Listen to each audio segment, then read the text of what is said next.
Yes sir, what's up tout le monde? Bienvenue au What's Up Podcast. Ici votre animateur, Jerry Alain. J'espère que ça va bien. J'espère que vous avez passé une excellente semaine.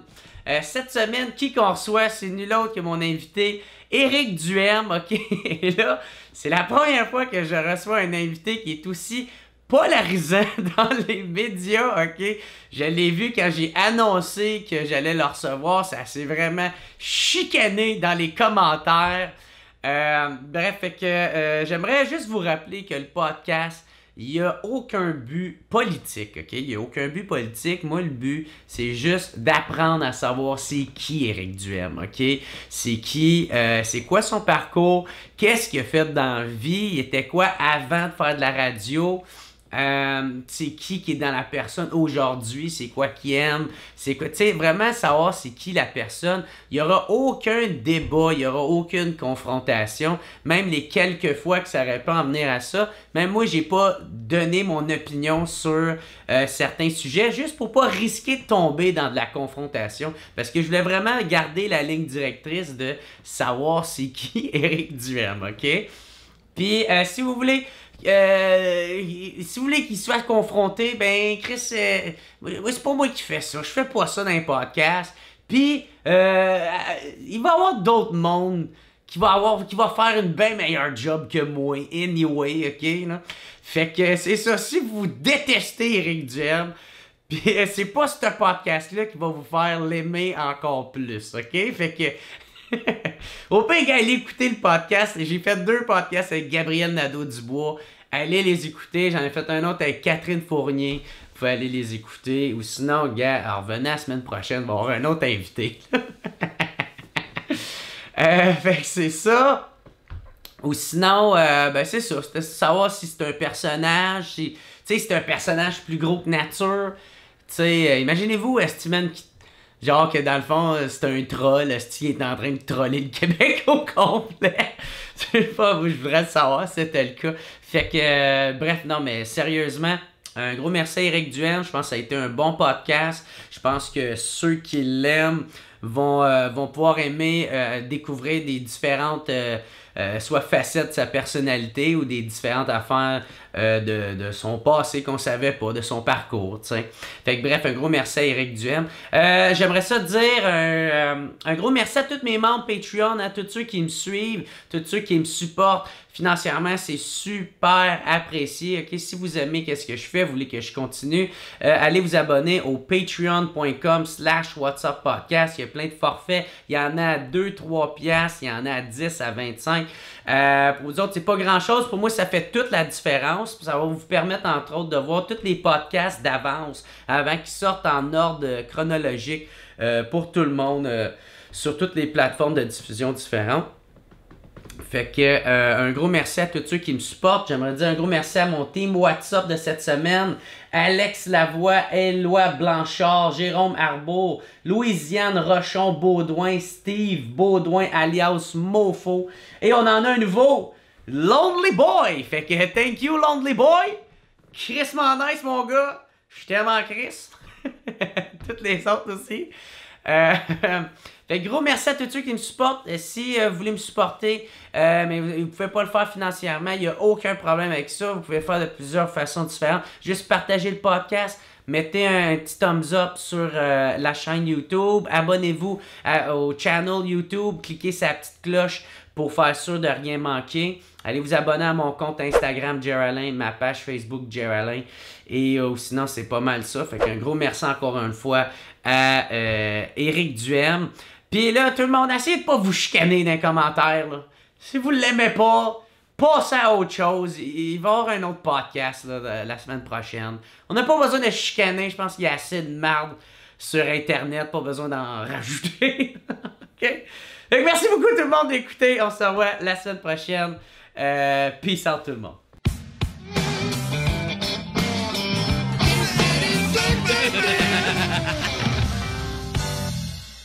What's up tout le monde? Bienvenue au What's Up Podcast. Super content de recevoir le chef du Parti conservateur, Éric Duhem. Ça va bien mon gars? Salut Jer. Pour vrai, là, je pense que c'est la première personnalité publique que je reçois qui est autant polarisante sur mon podcast. Là. Pourtant, je suis pas si polarisant que ça, me dire, franchement. Oh non! Ben, moi, je me trouve pas polarisant. Ça dépend par rapport à qui puis pour qui. C'est parce que... Non, mais c'est vrai, tu sais.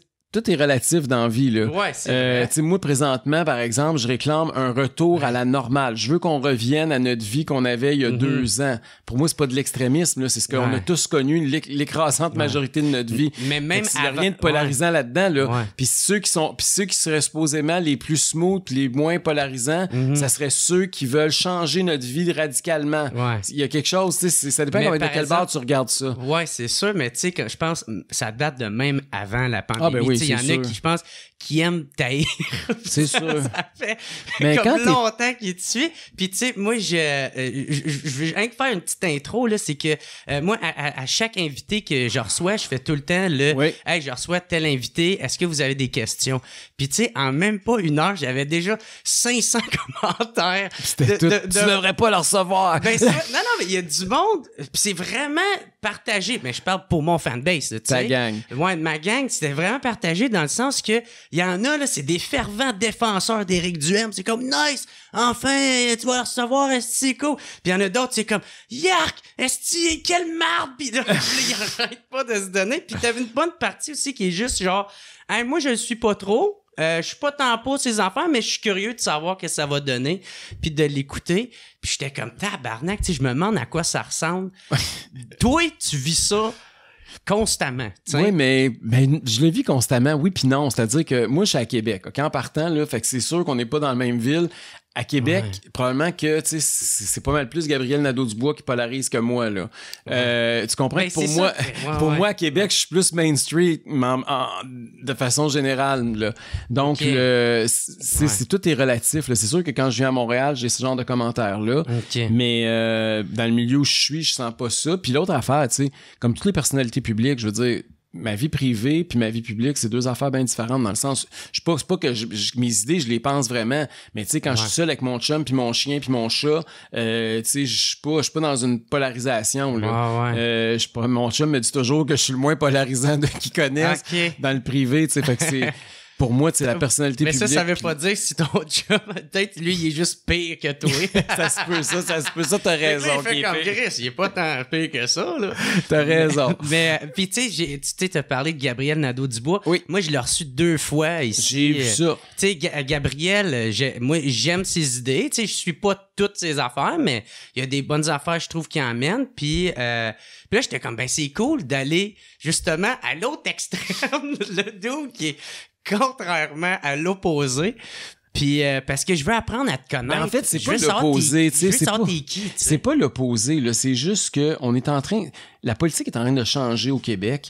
Puis Gabriel Nadeau-Dubois puis moi puis d'autres, on représente les nouveaux courants. Parce que nos parents se sont battus pendant un demi-siècle là, pour savoir si c'était oui ou non, puis si c'était bleu ou rouge, puis si c'était le Canada ou le Québec. Hein? Ouais. On n'est plus bien là-dedans, nous autres. On se divise pas bien là-dedans. Je pense pas qu'on va commencer à s'engueuler sur la Constitution aujourd'hui. Là. Il y a plus personne qui fait ça nulle part. Donc, c'est quelque chose qui est plus vraiment présent. Puis là, avec la pandémie, puis toute la crise sanitaire qu'on vit depuis 1 an et demi, il y a un autre... On pensait que c'était pour être gauche-droite, la division, puis ça l'est en partie, plus ou moins d'État, là, pour résumer. Mais on est aussi présentement dans cette crise-là. Il y a 2 façons de réagir. C'est soit j'ai peur, puis l'important, c'est la priorité, c'est ma sécurité, puis ils sont prêts à donner tous les pouvoirs à un élu pour les protéger, ou c'est touchez pas à ma liberté. Ouais. Il y a vraiment 2 camps présentement. Puis on n'a jamais connu ça au Québec, là, mais là, on a 2 camps vraiment distincts qui sont en train d'émerger. Et moi, je représente, c'est sûr, le camp de ceux et celles qui disent touchez pas à nos libertés, puis la sécurité, on n'aura pas si on donne notre liberté à quelqu'un d'autre. Donc, il y a une nouvelle façon de voir ça. Puis à la limite, c'est pas juste de la politique, c'est nos vies aussi, là. Tu sais, les gens ont été affectés par ce qui s'est passé depuis 1 an et demi, là. Quand tu mets un couvre-feu, quand là, des gens peuvent plus aller au restaurant, peuvent plus aller dans un bar, peuvent plus aller dans une salle de spectacle parce qu'ils sont pas vaccinés ou parce qu'ils refusent de montrer un passeport.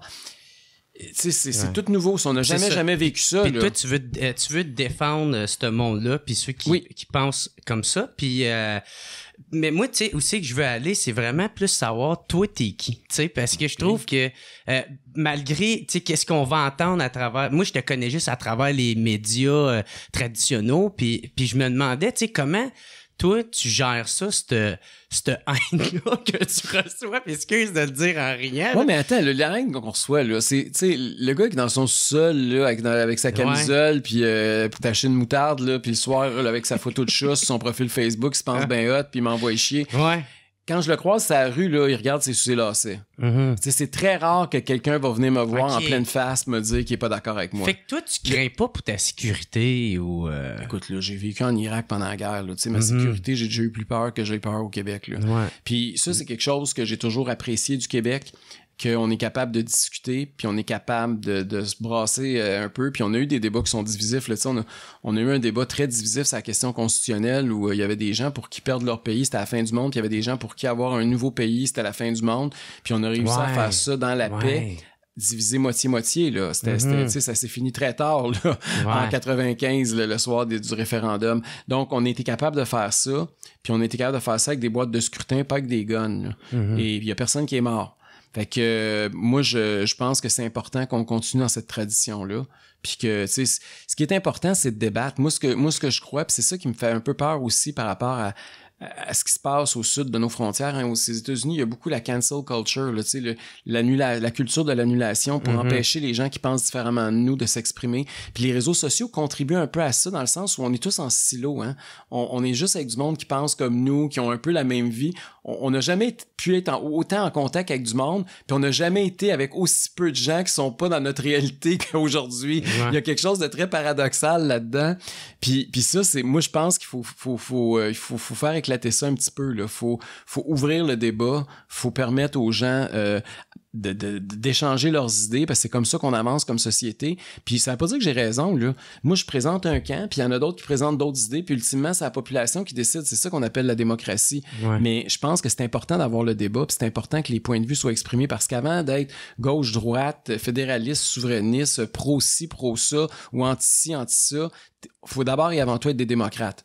Puis ça, c'est la base même de notre société. Puis c'est quelque chose qui était très, très important historiquement pour nous. On a la chance de vivre dans un des endroits où elle s'est portée le mieux pendant le plus longtemps. Il faudrait surtout pas le perdre. Puis c'est ça qui m'a fait peur. C'est pour ça que je suis revenu en politique. C'est que là, depuis 18 mois, j'ai l'impression qu'on en a perdu un bout, là.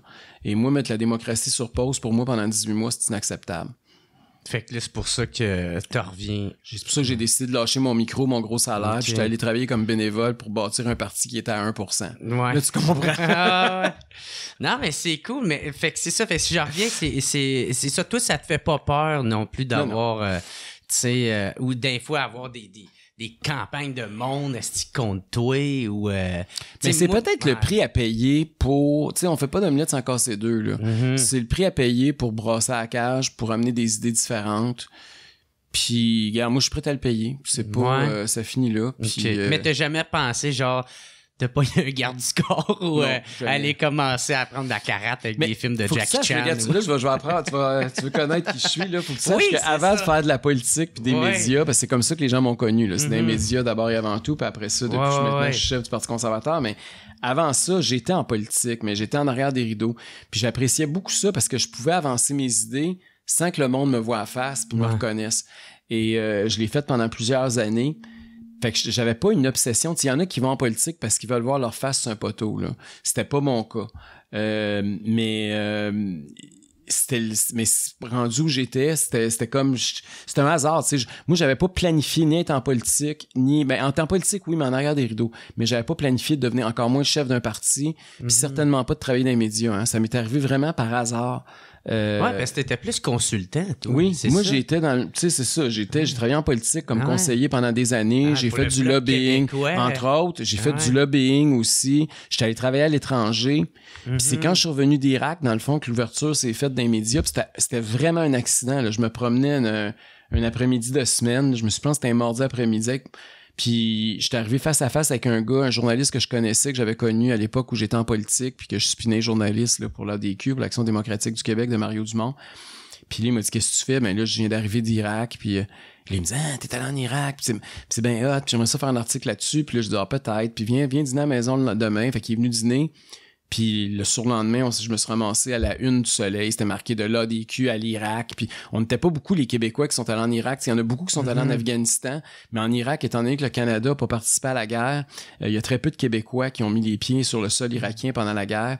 Et donc, j'ai raconté mon histoire. Puis là, tous les médias se sont mis à courir après moi.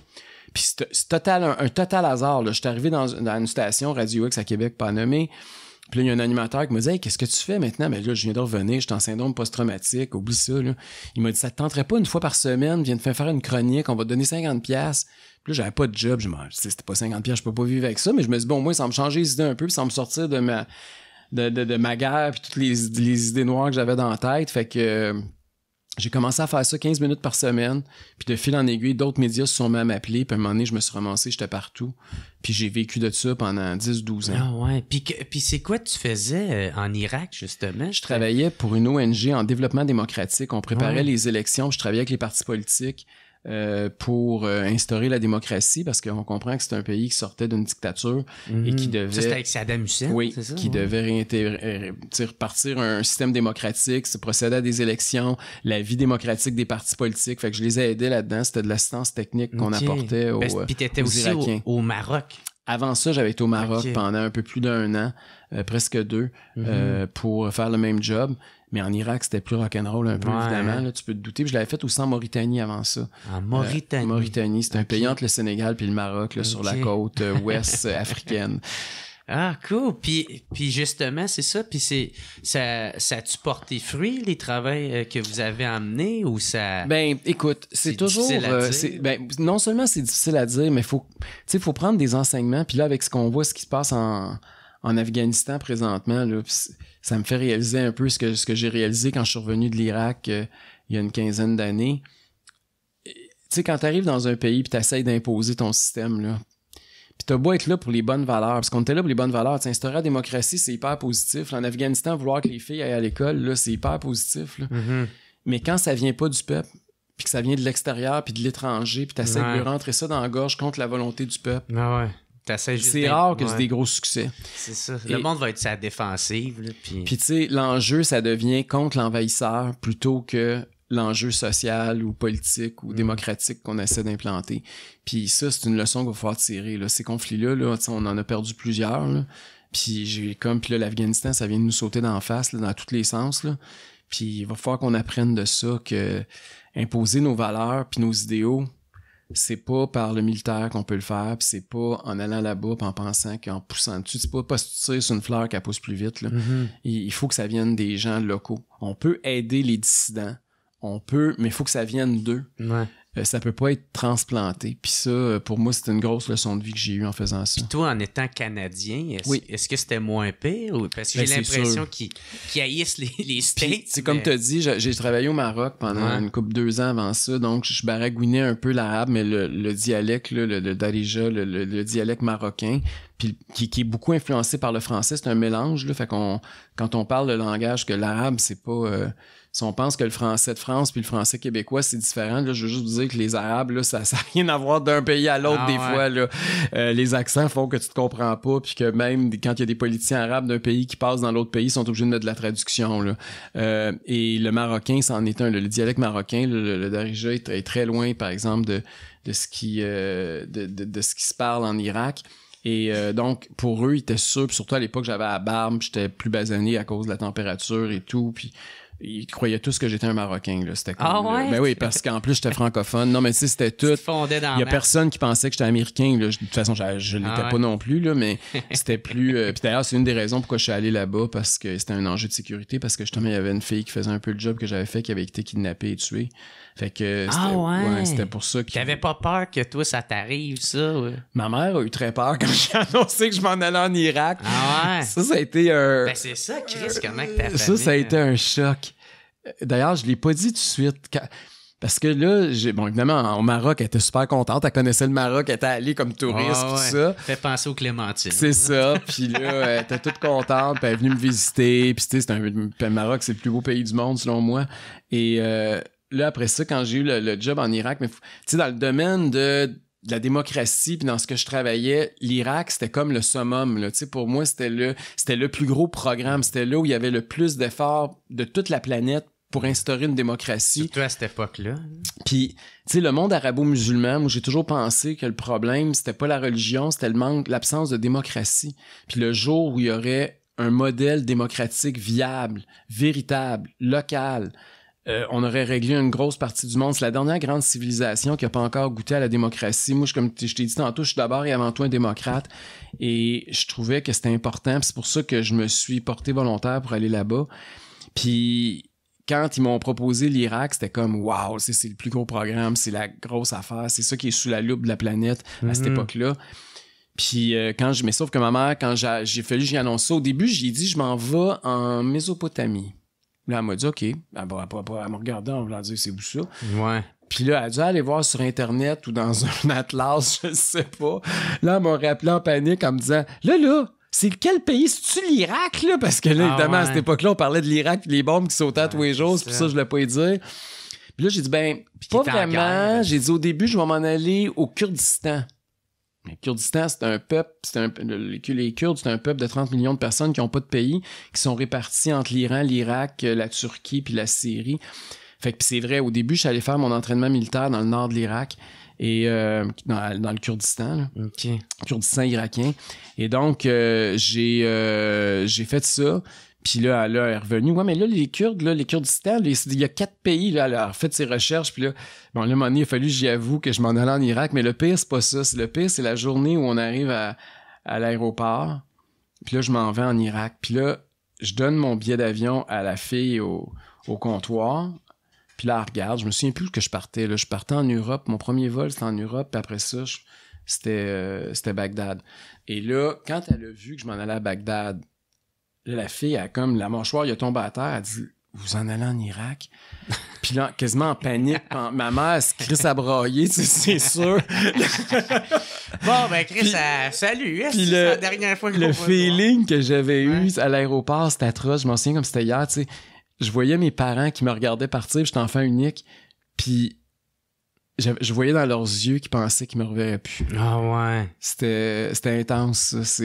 Ben, tu sais, ton fils s'en va dans la zone de guerre, tu sais. La route entre l'aéroport à Bagdad et la ville, à l'époque où j'étais là, il disait que c'était la route la plus dangereuse au monde. Ah ouais. C'était là où il y avait le plus de morts au pied carré par jour ou par semaine. Ouais.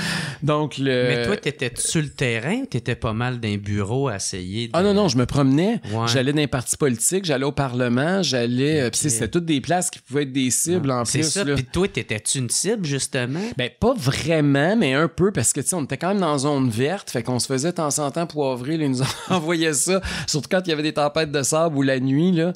Écoute, il y a été un bout de temps que j'ai dormi avec ma veste anti-balle, puis avec le walkie-talkie ouvert, puis quand ça partait, je partais à courir, puis avec mon casque, puis je me rendais entre l'abri militaire là, pendant que ça nous tombait sur la tête. Oui. Mais c'était... C'est bizarre comment ça marche, le cerveau humain, là. Quand j'étais là-bas, ça me dérangeait pas pantoute. J'ai jamais eu peur pendant que j'étais en Irak. Parce que tu vivais trop le moment présent, t'étais trop sur l'adrénaline. J'étais focalisé sur ce que je faisais, puis je gérais le stress, puis je gérais la crise. J'ai commencé à avoir des problèmes quand je suis revenu. Puis ça a l'air que c'est très fréquent, là, mais après, j'ai compris ça, mais quand j'étais là-bas, j'avais aucune idée. Moi, je pensais que j'étais bien correct, là. Et quand j'étais là-bas, fait que j'ai jamais rien eu. Là, je reviens au Québec. Le premier soir, ça a pas pris 100 ans, là. Premier soir, je m'en vais, mes parents viennent me chercher à l'aéroport, je m'en vais coucher chez mes parents. Je suis dans la chambre d'amis. Puis c'était en plein mois de juillet, les sprinklers sont partis, là. Je sais pas c'est quoi en français, des sprinklers. Je sais pas, des sirènes? Non, les tu sais, avec l'eau, là, les gicleurs. OK. Les gicleurs dans le cours pour arroser le gazon, là. Ah, OK, bon, ouais. Et là, ça part en plein milieu de la nuit, puis ça fait puis ça tourne, là. Ça fait penser à... Et là, moi, je dors, puis je rêve ou je sais pas quoi, là, je suis comme entre deux. Et là, j'entends, je pense que je suis en train de me faire mitrailler. Puis là, je me mets à hurler, puis je saute en dessous du lit. Ah ouais. Mais moitié endormi, là. Tu cherches ton casque. Oui, c'est ça. Non, mais là, je trouvais rien, puis il faisait noir, fait que j'ai plongé en dessous du lit. Tu sais, t'es comme... Parce que t'es formé quand même. Il m'avait formé, tu sais, dans tous les cas, tu fais plein de cas de figure. Puis... Fait que là, écoute, là, tes parents se réveillent à 2h du matin, ils allument les lumières, puis ils voient leur fils qui braille, puis il est en dessous du lit à hurler. Il est avec une lampe, puis il pense que c'est une mitraillette. Il est où, tabarnak? Fait que là, puis là, il est arrivé toutes sortes d'affaires. Tu sais, j'étais allé dans un centre d'achat, le système de ventilation est parti, je me suis mis à courir, je cherchais l'abri antimissile dans le centre d'achat. Non, ça allait pas bien, mon affaire. Parce que t'as comme l'instinct de survie qui... T'es comme prêt, puis c'est pas conscient, c'est ça qui est bizarre. Aujourd'hui, je réalise que c'était complètement stupide. C'est ça, c'était comme un réflexe. J'avais comme un réflexe, un instinct de survie. Fait que ça a été comme ça pendant un petit bout de temps. Ça a été tough, mon retour. C'est pour ça que je me suis dit, plus jamais je retourne en zone de guerre. Pour moi, j'y ai goûté, là, mais j'ai donné. J'ai contribué, c'est assez. Ouais, je veux plus revivre ça. Puis tu sais, tout à l'heure qu'elle t'a parlé, ben c'est ça, c'est pour ça que tu dis que toi, les messages haineux sur Facebook, c'est pour ça que ça te passe 10 pieds par-dessus la tête. Hein? Comparé aux roquettes qu'on recevait, puis aux mitraillettes. Mais comment que ta famille prend ça, eux autres? Est-ce que... eux autres, ça vient les chercher? C'est drôle, mais c'est beaucoup plus dur pour ma famille que pour moi. Premièrement, écoute, mes parents puis mon chum, c'est les personnes les plus importantes dans ma vie. Tu sais, j'essaye de m'assurer qu'ils en lisent le moins possible. Mais mes parents, j'ai un peu plus de misère, là, surtout là, depuis que je suis en politique très active, parce que le monde leur parle de ça, veut pas, hein. Fait que toi, tu veux te faire voir, tu sais. Puis non, c'est ça, mais je veux pas me faire voir sur leur page, comprends-tu? Ouais, c'est ça. Fait que Non, mais tu veux dire, tu veux te faire voir dans la sphère publique. Oui. Mais pas de mes proches. Fait que je vais protéger, tu comprends? Fait que là, mais c'est pas évident. Bloque là, telle affaire, là. Mais ils le font pas, tu sais. Ils vont puis ils me le disent pas trop. Mon chum est meilleur que mes parents pour ça. Lui, il est capable de faire abstraction puis d'en lire le moins possible. Puis même quand il sait qu'il y a quelque chose, il veut pas l'écouter ou il veut pas le regarder ou il veut pas... Ouais. Il fait délibérément un détour pour éviter que ça arrive parce qu'il veut pas embarquer là-dedans puis ça... Parce que des fois, c'est pas toujours de l'énergie positive. Tu sais, la politique, c'est pas... c'est un combat, là. Moi, ce que je me demande aussi, c'est est-ce que... Puis j'espère que ça t'insultera pas, là, mais est-ce qu'il y a un personnage? Tu sais, quand tu fermes le micro, est-ce qu'il y a comme un... t'ouvres le micro, il y a un personnage plus gros que nature, puis là, tu dis tes affaires, tu dis tes opinions, puis quand tu le fermes, est-ce que tu redeviens plus une autre version des C'est sûr que j'ai les mêmes idées, là. Tu sais, que le micro soit ouvert ou fermé, je vais te dire la même chose. Mais c'est évident que quand le micro est ouvert, puis quand je me fais attaquer, j'ai comme l'impression qu'il attaque quelqu'un d'autre. Okay. Je me suis comme développé une carapace. Mais au début, c'était tough. Au début, là, je capotais, je prenais ça personnel, puis je répliquais à tout le monde, puis je braillais, puis tu sais, c'était comme... Mais là, à un moment donné, je me suis dit, garde, si je pourrais agir comme ça, faut que je fasse d'autres choses dans la vie, là. Ben, c'est ça. Sinon, je vais vivre une vie de même, là. Fait qu'à un moment donné, puis de toute façon, avec le temps, j'en lis de moins en moins. Tu sais, il y en a tellement, là, tu sais, il y a des journées, je reçois 10, 12 000 commentaires, tu sais, oublie ça, là, même si il y a pas assez de 24 heures d'une journée pour les lire. Fait que, puis ça m'a aidé, ça. Puis c'est drôle, quand t'en lis plus comme la moitié, c'est très facile de plus en lire 5%, puis 2%, puis j'en lis 1% peut-être, de temps en temps, juste me donner un feeling de ce qui se passe. Mais... je suis taillé comment aujourd'hui? Ah, finalement, on merde. Ah non, mais... Mais c'est sûr que moi, tu sais, je vis dans mon propre monde, là. Tu sais, moi, l'écrasante majorité du monde de ce que je reçois, c'est positif, là. Mais à la longue, tu sais, pour moi, c'est un débat d'idées, là. C'est pas un débat de personnalité, là. C'est moi, je veux pas... si j'avais voulu me faire aimer, là, je serais humoriste comme toi ou je serais chanteur, tu comprends? Fait que je dirais qu'il y en a une bonne gang pas tout le monde qui nous aime. Non, mais il y a plus de... Le pourcentage est, je pense, un peu meilleur qu'en politique, tu sais. Ah, ben, ça dépend. Ça dépend lesquels, mais en tout cas, j'aurais été gratuit de guitare d'abord. Ouais, c'est ça. Il y a toutes sortes d'affaires que tu peux faire, là, mais c'est sûr que c'est pas... si c'est juste te faire aimer, tu fais d'autres choses dans la vie, là. Puis justement, tu t'as parlé au début, t'as de la misère à prendre ça. Justement, ça a été quoi ta première controverse? Puis comment que t'as dealé ça, tu sais, la première fois? Première fois. Quand j'ai commencé à écrire dans les médias, j'ai écrit sur Amir Kadir, puis les liens entre le Parti communiste du Québec et Québec solidaire. OK. Et ça, ça a été ma première vraie grosse controverse. Parce que là, écoute, Amir Kadir était sorti, m'avait attaqué, puis après ça, j'avais ressorti que lui et son père étaient en train d'organiser une campagne de boycott contre une boutique, Le Marcheur, qui vend des chaussures sur la rue Saint-Denis à Montréal, parce que 2% des chaussures là-bas étaient fabriquées en Israël. Puis là, écoute, ça avait tout le conflit israélo-palestinien était derrière ça. Donc, ça avait fait beaucoup de bruit. Puis Mario Dumont puis moi, on avait eu un blâme du conseil de presse, je pense, ou je pense que oui. Puis écoute, il y avait vraiment eu tout un espèce un gros tollé à l'époque, là. Puis on avait fait des boycotts. Un boycott, ça, c'est d'acheter des produits. Au lieu de boycotter, c'est qu'on invitait le monde à venir acheter pour contrer le boycott. Puis encourager. C'est ça. Okay. Fait que ça a été ma grosse controverse. Puis... Comment t'avais géré ça? Ben écoute, ça me dépassait un peu, tu sais, parce que j'avais aucune idée de ce qui se passait. Je connaissais pas ça à ce point-là, là. Fait que ça avait comme... Mais tu sais, aujourd'hui, je me regarde les autres controverses qu'il y avait après, pis c'était de la petite bière, là, mais à l'époque, c'était pour moi, c'était la fin du monde, là. Tu sais, quand tu commences, t'es pas habitué, là, tes premiers commentaires, c'est comme, tu sais, tout le monde, quand vous avez ouvert votre page Facebook, je sais pas combien de temps, là, 10 ans, 15 ans, je sais pas combien d'années que ça fait que vous avez votre page, là, mais tu sais, les premières personnes qui ont liké quelque chose que t'as écrit ou qui ont commenté ou qui t'ont attaqué ou qui étaient pas d'accord, tu sais, ça c'était très très très important, c'était un commentaire, tu sais, aujourd'hui vous les lisez même pas toutes, mais c'est juste de tu sais, les premiers pas c'est toujours les plus signifiants dans ce sens-là, puis c'est toujours ceux qui nous marquent le plus, là. Fait que c'était pas mais quand j'ai vu que ça brassait trop puis que j'étais très émotif, là, c'est là que je me suis dit, là, faut que je prenne du recul, faut que je me protège. Un petit peu. Parce que, puis c'est là que je me disais, puis j'avais un ami qui m'avait beaucoup aidé là-dedans, qui me disait, tu sais, il parle pas à toi, il parle à la personne qui a exprimé ces idées-là, tu sais, détache-toi personnellement de ça, tu sais, émotivement, sors-toi de là. Okay. Puis j'avais écouté ses conseils, ça avait été des bons conseils. OK. Puis ta famille, eux autres, comment qui réagissaient à ça, tu sais? Ben écoute... Mes parents, j'ai toujours essayé de les protéger puis qu'ils en lisent le moins possible. Mon chum aussi.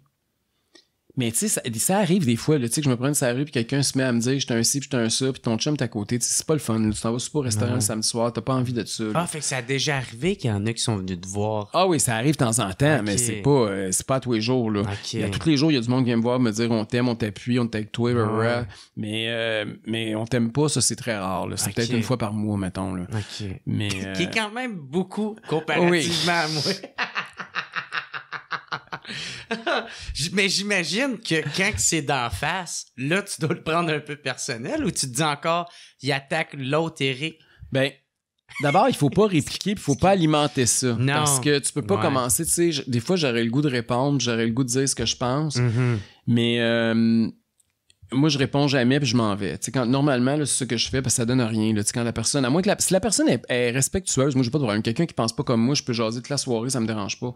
Mais si la personne commence à t'invectiver puis tu vois qu'elle est agressive, tu peux juste jeter de l'huile sur le feu si tu commences à jouer le même jeu. Fait que faut que tu t'en ailles. Et au début, je l'avais dit à mon chum, quand je l'ai rencontré, j'ai dit là, si jamais ça arrive, c'est peut-être possible qu'à un moment donné, ça peut que, bon... Puis à un moment donné, comme de fait, c'est arrivé la première fois, puis écoute, mon chum, il a mal réagi, là. Lui, il voulait arracher la tête de l'autre, là, tu sais. Fait que là, c'était comme... Là, j'ai dit, là, je l'ai pris après ça, j'ai dit, là, tu fais plus jamais ça, là, tu vas me mettre dans le trouble, tu vas te mettre dans le trouble, tu vas... En plus, vous êtes deux, vous avez l'avantage. Tu vas en faire un héros, fait que là, tu déconnes pas, là, tu pars pas après, là. Fait que là, maintenant, il a compris, là, mais c'est ça, c'est toujours les personnes autour de nous. Puis là, maintenant, Mamia, mon chien, mon pitbull aussi, il faut faire attention, parce que quand les gens... se mettent à crier après moi puis sont agressifs, elle se met à grogner puis elle monte ses crocs, là. Elle sent cette vibe. C'est bizarre, hein? Tout de suite, même des fois, avant même que juste la personne s'approche, elle commence tranquillement, je vois son poil hérisser, puis là, je sais qu'il y a quelque chose qui se passe. Puis comme de fait, c'est quelqu'un qui s'en vient puis qui a pas nécessairement des bonnes intentions. Les chiens ont plus d'instinct que les humains à ce niveau-là. Ah ouais, fait que ça arrive-tu à ce point-là que même ton chien... Mais pas à ce point-là, mais c'est arrivé une couple de fois. OK. Mais ça fait quand même une couple d'années que je l'ai, là, mais mettons une fois par année, là, ça va arriver que le chien va réagir. Ouais.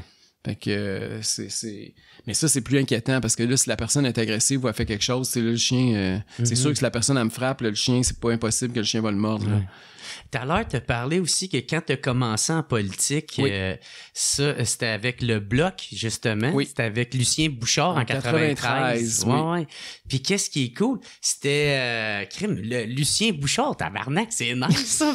J'étais content parce que dans ton site, tu le marquais pas, c'était lui, tu sais, tu fais juste dire... je nomme les années. année. Ouais, c'est ça. Puis là, j'étais allé checker. Lucien Bouchard, c'est Mais cool. c'est l'élection de 93 où les conservateurs ont perdu, où Jean Chrétien a été élu majoritaire à Ottawa et où Lucien Bouchard est devenu chef de l'opposition officielle avec 54 députés du Bloc québécois.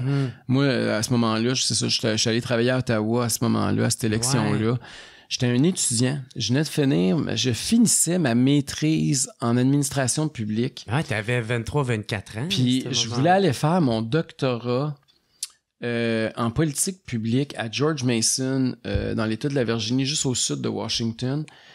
Puis je pense que j'avais commencé mes démarches. Là. J'étais comme en préparation de m'en aller là-bas. J'avais même des contacts là, pour qui allait être mon directeur de thèse et tout ça. Et là est arrivée l'élection du Bloc. Moi, j'étais un conservateur. J'ai toujours été conservateur dans l'âme. Là, tu sais, j'étais un gars de droite, puis tout ça. Puis je travaillais avec des think tanks de droite, puis tout ça. Puis... Mais quand t'es arrivé à là, c'est l'histoire. Là, j'ai l'air d'un vieux pépé qui raconte l'histoire du Québec, là, mais c'est à l'époque là, pré-référendaire. Donc, c'est post-Meach, quand il y a eu le raccord du lac Meach qui a échoué. Puis là, il y a eu tout un sentiment au Québec très nationaliste. Ouais. Puis qu'on était très fâchés, puis qu'on avait l'impression d'avoir été rejetés par le reste du Canada. Et là, il y a eu des députés conservateurs, dont Lucien Bouchard, puis il y avait même quelques députés libéraux, dont Jean Lapierre, qui ont quitté les rangs des partis traditionnels, puis qui ont fondé le Bloc québécois à Ottawa. Ouais.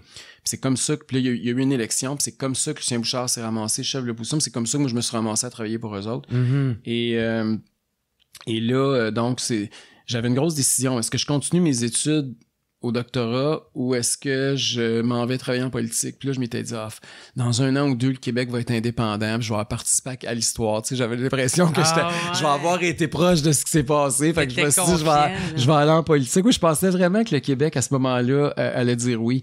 Et donc, je suis allé travailler là. Finalement, évidemment, le Québec a pas dit oui, puis je suis resté un peu, puis je suis jamais allé faire mon doctorat aux États-Unis. Mais le reste, c'est de l'histoire ancienne. Là, après le Bloc, il est arrivé à un moment donné, parce que là, Bouchard, rappelez-vous, là, il y a eu ça, il y a eu la bactérie, là, il est mangeuse de chair, il a perdu sa jambe, il a quitté le Bloc québécois. Puis tout de suite après le référendum.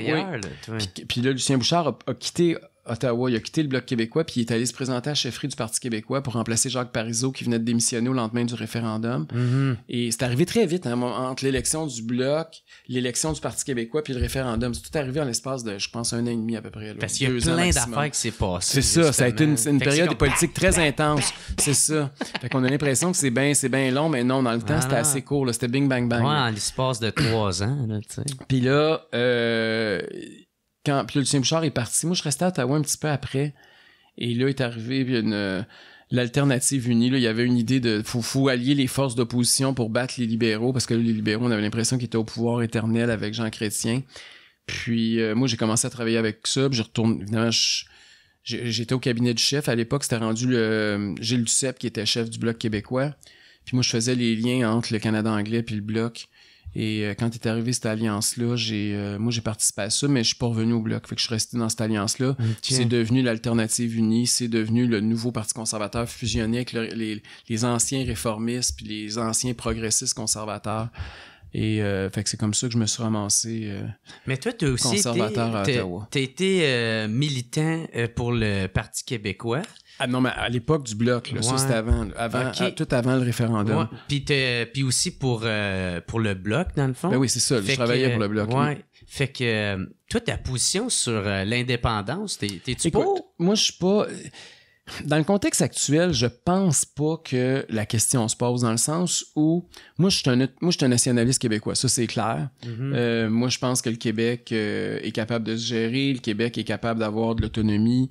J'ai aucun problème avec ça, au contraire, je pense que ça serait souhaitable qu'on en ait davantage. Cela étant dit, je vais tout faire pour qu'il y ait de référendum, parce que le Québec s'est déjà divisé 2 fois.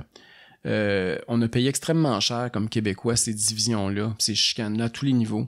Puis la dernière chose dont on a besoin, là, je sais pas si on la voit dans l'écran, mais elle veut venir nous voir, elle veut jaser avec nous autres aussi. Elle veut son pays. C'est le séparatisme, Mia. Et il y a ça dans les fives, le chien. C'est-tu grave si on la voit à l'écran? Non, non, vraiment fait pas. Que, c'est notre spectatrice. C'est ça, spectatrice avec nous autres aujourd'hui, live. Vu qu'elle veut de l'amour, c'est correct. Ouais. Fait que là, c'est ça, là, je suis en train de perdre le fil parce qu'elle me distrait. Tu penses pas que... mais je pense pas, non, mais dans le contexte actuel, moi, je veux plus de Québécois libres que le Québec libre. Okay. Pour moi, c'est vraiment... Je pense qu'il faut donner plus de liberté aux Québécois. Mais le statut constitutionnel, recommencer une bataille là-dedans, on a trop perdu d'énergie. Moi, je pense qu'il faut tourner la page. Puis au contraire, moi, je veux unir les gens qui étaient oui puis les gens qui étaient non. Je pense qu'il faut apprendre à retravailler ensemble, à se refusionner, à être unis là-dedans. Puis si même à la limite, il faudrait peut-être même s'unir pour revendiquer par rapport à Ottawa, puis arrêter d'être dans une perspective là, de oui puis de non. Et moi, on a trop donné, puis ça a donné un cul-de-sac. Là. Honnêtement, ça a été un gros échec. Là. Quand on regarde ça avec le recul, là, on n'a pas eu grand gain là-dedans. En fait, on a eu beaucoup de recul puis très peu de pas en avant. Là. Puis moi, je veux plus rejouer dans ce film-là. Puis j'ai l'impression que la nouvelle génération non plus veut plus jouer dans ce film-là. Mm-hmm. Okay. Toi, t'as-tu envie de jouer dans ce film-là? Le podcast, il est pas sur moi. Fait que je vais aller sur autre chose. Mais je voulais quand même savoir c'était quoi, si ça avait changé par rapport... Tu veux pas te mouiller, maudit politicien, t'es pire que moi. Moi, je suis juste bon pour faire des petites jokes de... C'est ça. Ouais, c'est ça. Puis toi, c'est ça, t'étais animateur radio pendant vraiment longtemps. Oui. Puis, je voulais savoir la rivalité de la guerre radio, Montréal-Québec. Tu sais, est-ce que c'est une vraie rivalité ou... Dans le monde des médias, il y a de la rivalité, point final. Ok, les gens de la presse, puis le Journal de Montréal, il y a une rivalité. Puis les gens entre Radio-Canada, puis le 98.5 à Montréal, il y a une rivalité. Puis les gens radio, à Québec, il y a une rivalité entre les stations privées de Québec. Tu sais, à Montréal, ils voient tout ça comme les radios de Québec, mais il y a une rivalité. Moi, j'ai travaillé pour les deux, là, les deux principales radios privées, là, la FM 93 puis Choix Radio X. Et fait que, tu sais, des rivalités dans le domaine des médias, il y en a beaucoup. Moi, je suis pas un gars de médias. Je sais que quand je disais ça, le monde capotait, disait oui, non, t'es l'animateur numéro 1 à Québec, tu peux pas dire que t'es pas un gars de médias. Mais moi, j'étais pas dans les médias pour être dans les médias. J'étais dans les médias pour faire avancer mes idées. Puis comme j'étais en politique avant pour faire avancer mes idées, puis quand j'ai vu que ça avançait moins bien en politique que dans les médias, j'étais allé dans les médias parce que je pensais que c'était plus intéressant pour faire avancer mes idées dans les médias. Puis le jour où je me suis rendu compte que je serais peut-être plus utile en politique que dans les médias pour continuer à faire avancer mes idées, mais j'ai quitté les médias puis je suis revenu en politique. Mm-hmm. Et donc, pour moi, c'est le débat des idées qui m'intéresse. Puis les rivalités de stations, j'ai jamais embarqué là-dedans. Même... tu sais, moi, je continuais à parler aux animateurs qui étaient contre moi dans ma case horaire. J'ai jamais parlé contre eux en ondes. Je sais que c'est très commun. Là, ça arrive souvent là, qu'on voit de ce genre de guerre-là. Des beefs, là, tu sais. Mais tu sais, moi, là, regarde, aujourd'hui, là, je suis devenu, après que j'ai quitté une station, je suis devenu chroniqueur dans le show de celui qui était mon principal concurrent, que j'avais battu.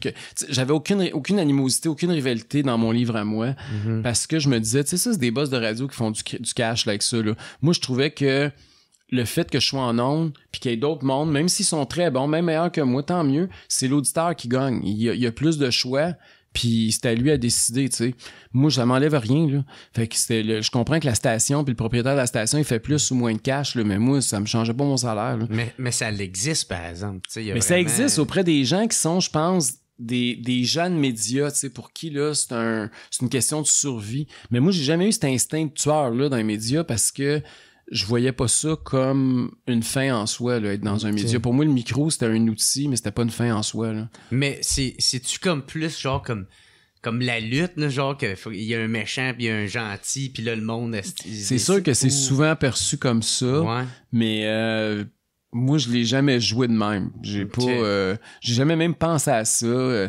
Même pendant des années, j'ai même pas écouté les gens qui étaient contre moi. Ou si je les écoutais, c'est parce que des gens m'envoyaient des podcasts, puis je downloadais ça par intérêt pour le sujet. Mm-hmm. Mais je me suis jamais inspiré ou essayé de trouver des failles pour exploiter chez l'autre. Ça m'a jamais intéressé. OK. J'étais pas... Mais c'est pour ça. Mais c'est peut-être la preuve que j'étais pas fait pour être un gars de médias. C'est peut-être pour ça que je suis juste resté 12 ans. Là. Mais... Puis comment se fait que... parce que tu sais, toi, t'as travaillé à 98.5. Oui. Puis comment se fait que ça a terminé? C'est quoi qui s'est passé? Eh boy, ça c'était en quelle année, là? Moi, j'ai remplacé Jean Lapierre, en fait. Je me souviens bien, Jean Lapierre est décédé dans un accident d'avion, si vous vous souvenez bien, là. Mm-hmm. Et je l'ai remplacé pendant le printemps où c'est arrivé. Après ça, j'ai fait une autre année. Et c'était pas à cause des codes d'écoute. Mes codes d'écoute étaient très bonnes, là. Mon quart d'heure était très, très bien écouté, puis il y avait des bons commentaires. Mais je pense que mon ton détonnait trop pour Montréal.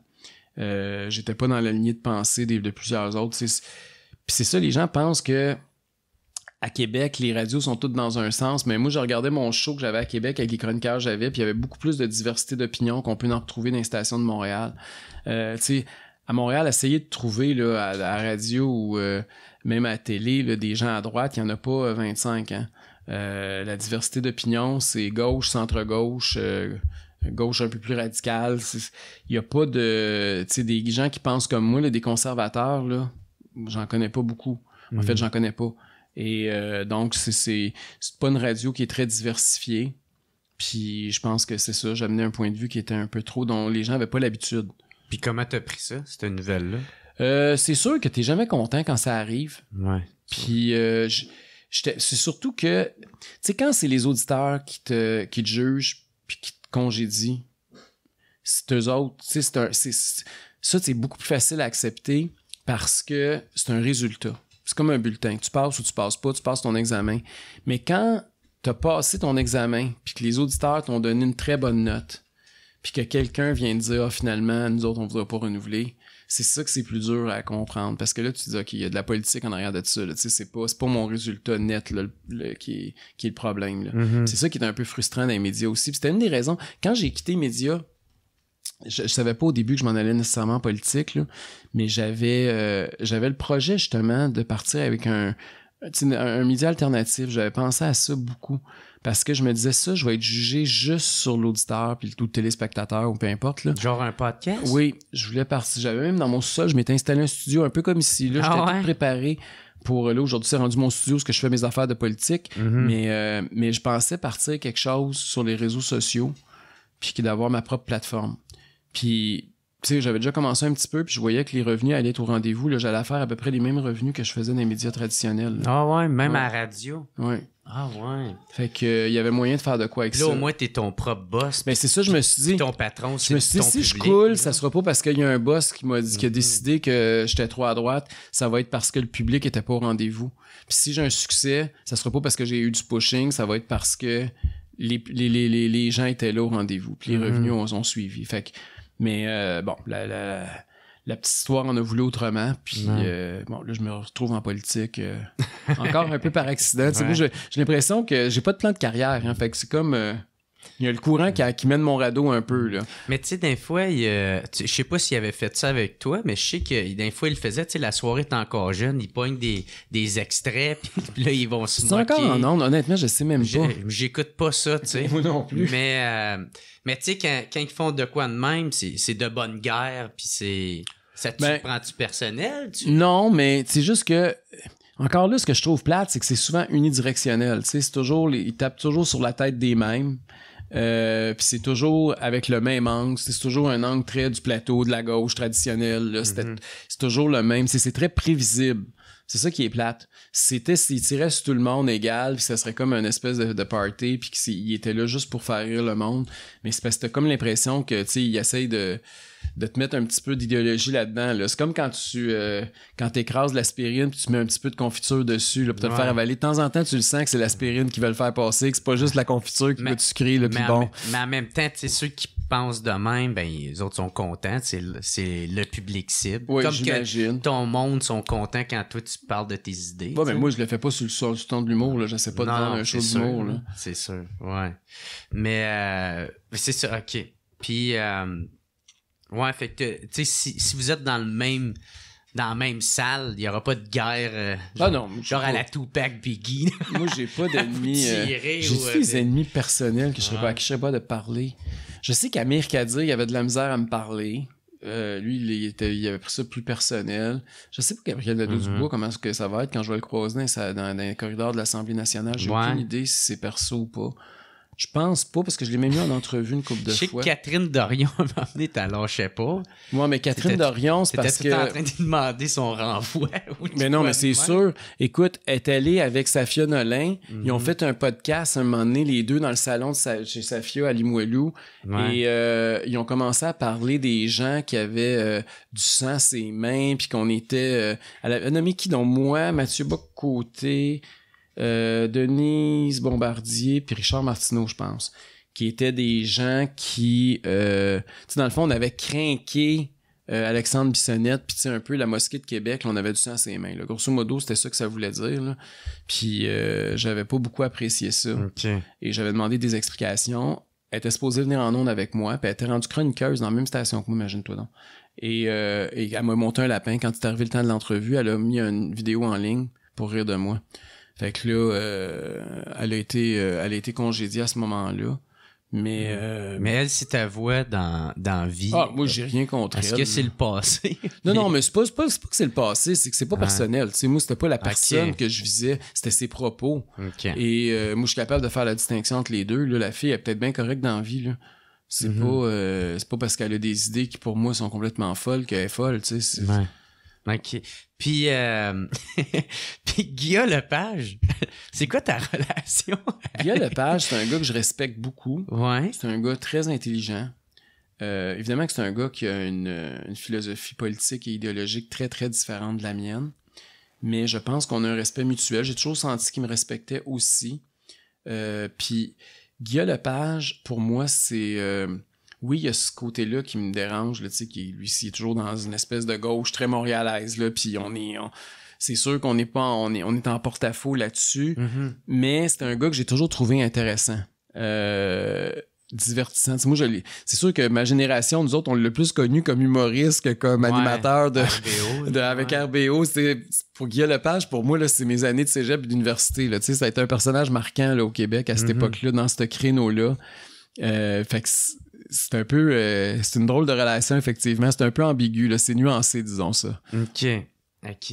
Puis est-ce qu'il y avait arrivé à m'amener, je pense que tu avais dit justement dans ton show ce que tu avais regretté de pas avoir été à Tout le monde en parle ou d'avoir refusé une invitation. Ça se peut, je n'ai eu une couple que j'avais refusée, fait que mais j'en ai une couple que j'ai accepté aussi, là. J'étais allé plus souvent que j'en ai refusé, là, mais oui, je sais que j'en ai refusé. C'est parce que j'aime pas ça refuser des entrevues parce que ça démontre qu'on n'est pas, mais j'avais l'impression que c'était un piège, puis le montage, ce qui me dérangeait beaucoup, tout le monde en parle, c'est pour ça que j'étais content la dernière fois que je suis allé, il y a quelques semaines ou quelques mois, là, c'était au mois d'avril-mai, il n'y a pas eu de montage, parce que maintenant, à cause de la pandémie, c'est live, tout est, fait que c'est vraiment là, en direct, et à l'époque, j'avais peur du montage, mais j'avais raison, je pense, de me méfier du montage, puis d'ailleurs, la dernière fois que je suis allé, Guillaume Lemaitre-Tivierge a fait une très bonne intervention quant à moi, puis qui a contrebalancé le plateau, parce qu'il y avait de la diversité autour de la table. Puis Guillaume Lepage a dit qu'on avait perdu 6 minutes, parce qu'il y avait eu du montage, il a écrit ça au vidange, puis que c'était qu'il avait pas pu me poser des bonnes questions à cause de ça. Fait que là, je me suis dit, wow, ok, une chance que c'était live, parce que si ça avait été au montage, il aurait juste passé les bouts qui faisait son affaire. Tu sais, c'est très important, surtout maintenant, quand je suis en politique, c'est encore plus important, là. L'aspect montage versus live, là, les gens à la maison, ils voient pas de différence, mais pour nous autres, c'est toute la différence du monde. Là. Ben ouais. Puis il t'avait renvoyé l'invitation, je pense. Je pense que vous vous êtes lancé un peu à la balle de tu viendras, tu reviendras, je vais répondre à tes questions. Ben, je vais en avoir des questions. Oui, c'est drôle. On non, mais c'est parce que un beef ensemble. Là, non, mais c'est parce que il me dit, parce que là, quand il a écrit ça, qu'il avait pas eu le temps de me poser toutes mes questions, puis que Guillaume Lemaitre-Tivierge, j'étais de la merde, ben là, j'y ai dit, gars, moi, j'ai jamais refusé de répondre à une question. Si t'en as d'autres questions, invite-moi, puis je vais répondre à tes questions. Puis il m'a dit, oui, je vais te réinviter, mais pas tout de suite, je vais attendre à l'élection. Fait que je vais retourner l'année prochaine, à Tout le monde en parle. OK. C'est comme ça que ça s'est fini. C'est là que ça mais je suis pas mal sûr qu'il va honorer son engagement, puis je me suis dit, ben, je vais y aller. Surtout si c'est en direct, ça va être encore mieux, ça va être plus facile à décider. OK, ben c'est ça. Puis si c'est pas en direct, il va-tu pareil? Ben, je sais pas. Ça va dépendre de dans le contexte dans lequel on va être, ça va être quoi l'entente qu'on prend, là, mais moi, j'aime ça quand le monde voit tout. Puis au pire du pire, si tu veux pas le passer à la TV, parce qu'évidemment, t'as pas beaucoup de temps, parce que les gens doivent savoir que tout le monde en parle, là. Tu sais, mettons, une entrevue que vous voyez qui dure 15-20 minutes, ben, moi, quand je suis allé, là, les fois que c'était pre-tape, là, ça durait des fois jusqu'à 1 heure, là. Fait que, tu sais, ce qu'on voit, là, c'est une petite fraction de ce qui se passe pour vrai. Puis même, il devrait pas juste pour moi, il devrait le faire pour tout le monde. Il devrait avoir la version à TV, mais il devrait, tu sais, aujourd'hui, avec les réseaux sociaux, c'est facile, là. Tu mets ça sur le site web ou sur Facebook ou n'importe quoi. Oui, la version longue. Ouais. Tu sais, quelqu'un qui a le goût de voir l'intégrale, pourquoi pas? Puis après ça, il me semble que ça serait plus juste et pour l'invité et pour celui ou celle qui a fait le montage. OK. Qu'est-ce que t'en penses? Ouais, man. Moi, c'est ça que j'aime des podcasts, tu sais, justement de voir de la version complète. Mais en même temps, quand j'avais reçu André Ducharme, il disait, tu sais, même avec le montage, on peut pas, faire passer quelqu'un pour un fou, tu sais. Sinon, après 2 émissions, il y a personne qui va vouloir venir. Personne va vouloir venir. Il y a plus grand monde va vouloir l'écouter. C'est ça, gars. J'ai peur du montage, mais en même temps, je suis obligé de te dire que toutes les fois où je suis allé avant, je me souviens plus, là, j'étais allé 3-4 fois avant, puis il y a eu du montage, puis à chaque fois, j'ai jamais eu un mot à redire sur le montage. OK. Ils ont pris des bouts qui étaient pas à mon avantage, puis ils ont pris mes meilleurs bouts. Ils avaient pris... Si j'avais eu la job de monteur très neutre et objectif, j'aurais probablement fait le même job qu'eux autres. OK. Fait que j'ai jamais eu personnellement à me plaindre du montage, mais je peux pas parler pour les autres invités, évidemment. OK. Puis, tu sais, tout à l'heure, je te parlais de, justement, tu sais, si c'était un personnage ou non. Moi, je me demande, tu sais, parce que, tu sais, on t'a souvent entendu critiquer l'actualité, la politique, tout ça. Mais qu'est-ce que toi qui te rend heureux? Tu sais, qu'est-ce qu'on sait pas de toi qui me rend le plus heureux, qui te change? Ça, c'est ma drogue positive, là, naturelle. Moi, je suis un coureur. Ah ouais? Tu jogues, toi? Oui. Puis pour moi, quand je pars, puis même je fais du canicross avec Mia, là, je l'attache, puis on court ensemble. Le canicross, c'est que t'as comme un harnais, puis t'as ton chien, puis tu cours avec ton chien. Là. OK, fait qu'il y a un mot pour ça. Mais il appelle ça du canicross. Puis, moi, j'appelle ça faire du jogging avec mon chien. Du jogging avec mon chien attaché après la taille avec une espèce de bungee. Ah, on dirait que canicross, ça sonne comme c'est plus important. Ben, c'est plus beau, ça. Mia, elle aime mieux ça quand je dis qu'on va faire du canicross. Puis là, tu sais, quand je reviens d'une course, là, pour moi, c'est mes moments d'euphorie. Tu sais, je sais qu'il y a du monde qui fume un joint, il y a du monde qui sait boire une bouteille. Moi, c'est quand je reviens de faire 10 km, là, c'est comme, je suis comme dans un autre monde, là, puis ça me sécrète du positif. Puis tu t'oublies, genre, de qu'est-ce qui se passe, t'es juste concentré sur ton rythme. T'oublies pas, mais tu relativises. Tu mets ça en perspective. Parce que, tu sais, c'est comme dans tout, là, tout le monde qui nous écoute, là, dépendamment de vos jobs ou vos études ou n'importe quoi, on voit toujours tout plus gros que ça l'est vraiment. Puis des fois, on a besoin de prendre 2-3 pas de recul puis de regarder ça avec une perspective un peu plus large. Mm-hmm. Puis moi, le jogging, là, ça me permet de faire ça. Tu sais, comme des fois, tu lis quelque chose, soit sur les réseaux sociaux, dans un média ou un topo en quelque part ou un commentaire que quelqu'un écrit, puis là, tu penses à la fin du monde. Ouais. Ben là, quand je reviens de jogger, je relis ça, puis je me dis, ben, écoute, on rien, là, finalement. Ouais. Tu sais, c'est juste que ça me permet de faire ça, puis de prendre un gros détachement. Un petit recul. Fait que pour moi, c'est ça qui est le fun. À part ça, qu'est-ce que j'aime? J'aime ça être dans le bois. J'aime ça être à mon chalet. J'ai un chalet en bois rond sur le bord de l'eau. OK. Puis être là avec mon chien puis mon chum, c'est le paradis. Puis ça te relaxe. Ben oui, ça me relaxe, puis ça me ressource, puis j'aime la nature. J'ai toujours... C'est un chalet que mes parents ont construit au début des années 70, que j'ai acheté dans les années 90. Mm-hmm. Puis c'est pour moi, c'est comme mon havre de paix. Quand j'arrive là, tout est déconnecté. D'ailleurs, mon cellulaire rentre à peu près pas. Fait que je suis complètement hors circuit, puis je suis dans un autre univers, je suis dans un autre monde. OK. Puis je me demande aussi, tu sais, tout à l'heure avec Guilla, je t'ai demandé, tu sais, si t'avais regretté une invitation. Est-ce qu'il y a de quoi dans ta carrière que tu regrettes ou que t'aurais fait différemment avec le recul? C'est drôle que tu me poses cette question-là parce que je me suis posé cette question-là récemment. Puis parce que c'est normal, tu sais, quand tu commences un nouveau défi, parce que moi, ça fait quand même pas 100 ans que je suis chef du parti, là, ça fait juste 4 mois, là. Je me suis demandé, est-ce que c'est la première fois de ma vie que je vais regretter un move professionnel? Parce que je pense pas que ça m'est arrivé. Puis c'est sûr que il y a des fois, c'est arrivé spontanément parce que je le voulais. Il y a d'autres fois, c'est arrivé que c'est un accident, comme je t'ai dit tantôt. Tu sais, les médias, c'était un accident. Mon retour en politique, c'est un autre accident. Est-ce que dans 5 ans, 10 ans, je vais me dire, merde, tu sais, j'étais encore dans les meilleures années de ma vie, j'avais tout ce que j'aurais pu faire n'importe quoi au monde, puis j'ai choisi cette voie-là. Est-ce que je vais... Il y a un stress parce que, contrairement à mes autres carrières, mais quoi que non, c'est pas vrai, parce dans les médias aussi, mais le stress, c'est toujours que tu contrôles pas tout. Il y a un bout que je contrôle pas. Puis j'ai beau être bon ou pas être bon, ça veut pas dire nécessairement que les résultats vont être en fonction de ma performance. Il y a un bout que c'est pas moi qui va décider. Tu sais, si j'ai un candidat qui se met les pieds dans les plats puis que le parti foire à cause de ça, ou qu'on connaît une grosse montée parce que nos adversaires font des conneries, tu sais, ça sera pas de ma faute, ni positif ni négatif, là. Fait que c'est ça qui est stressant, c'est que quand t'es dans un job comme celui où je suis maintenant, c'est qu'il y a un bout que c'est c'est pas de ton pouvoir. C'est imprévisible. C'est imprévisible, puis c'est un peu le hasard qui va déterminer ton succès ou ton échec. C'est ça qui te drive en même temps? Ben non, parce que ça, c'est le bout qui m'inquiète. Ouais. Ce qui me drive, c'est de pouvoir débattre, c'est de pouvoir amener des trucs, puis c'est de pouvoir penser, puis avoir des stratégies, puis tout ça, puis parler au monde, puis tu sais, rencontrer le monde, faire des tournées, puis... Mais ce bout-là, c'est plus un stress que d'autres choses. OK. Puis tu sais, moi, comme je t'ai dit, j'étais toujours en arrière. Tu sais, là, c'est...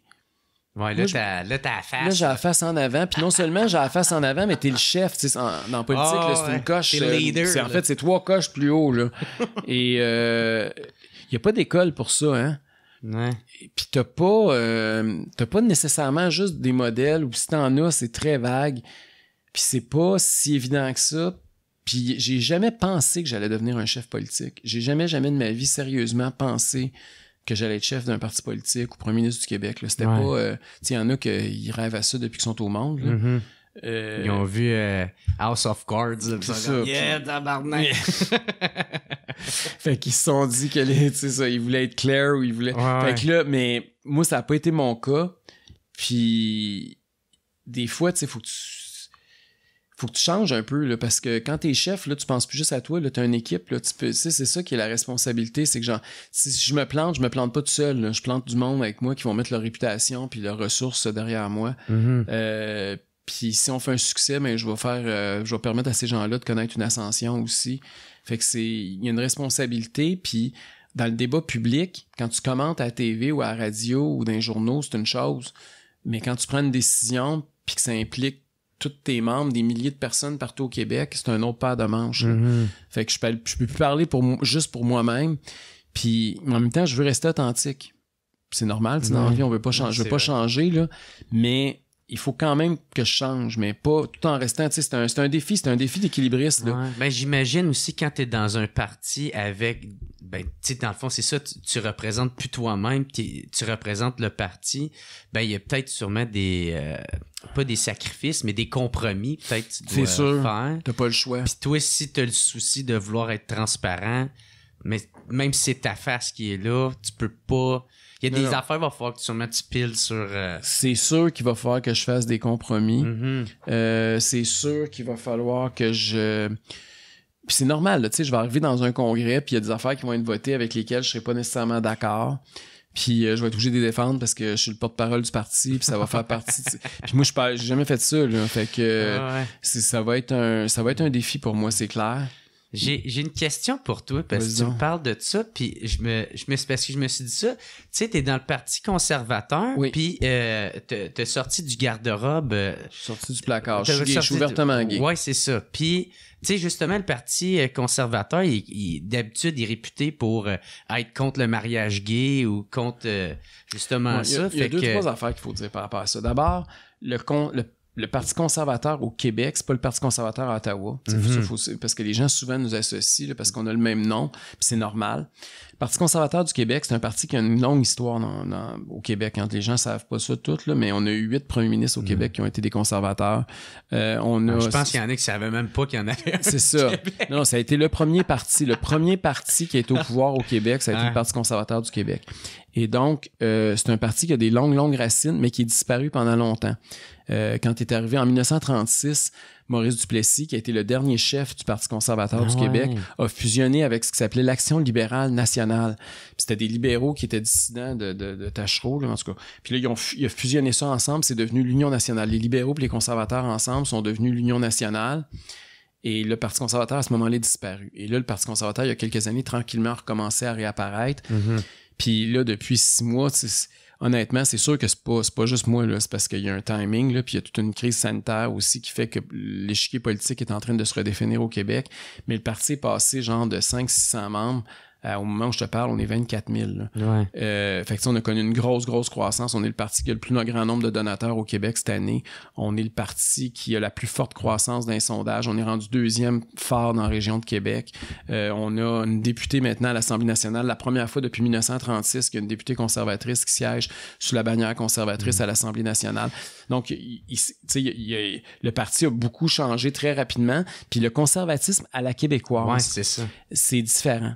tu sais, moi, là, oui, je suis gay, mais oui, je suis un gars de droite dans le sens où moi, je veux une réduction de la taille de l'État. Puis le conservatisme, il est très économique pour nous.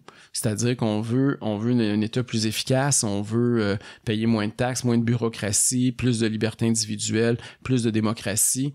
Mais sur le plan social, on n'est pas des conservateurs. Puis moi, je l'ai clairement exprimé dans ma course à la chefferie. Okay. Puis j'ai aussi... Pour moi, il y avait 2 virages à prendre. C'était celui-là, mais il avait déjà été entrepris au niveau du Parti conservateur du Québec. C'est plus au fédéral qu'il y a eu ces débats-là. Parce qu'au Québec, honnêtement, c'est pas des débats qui ont déchiré beaucoup la société québécoise. Aux États-Unis, ils sont très divisés sur ces enjeux-là.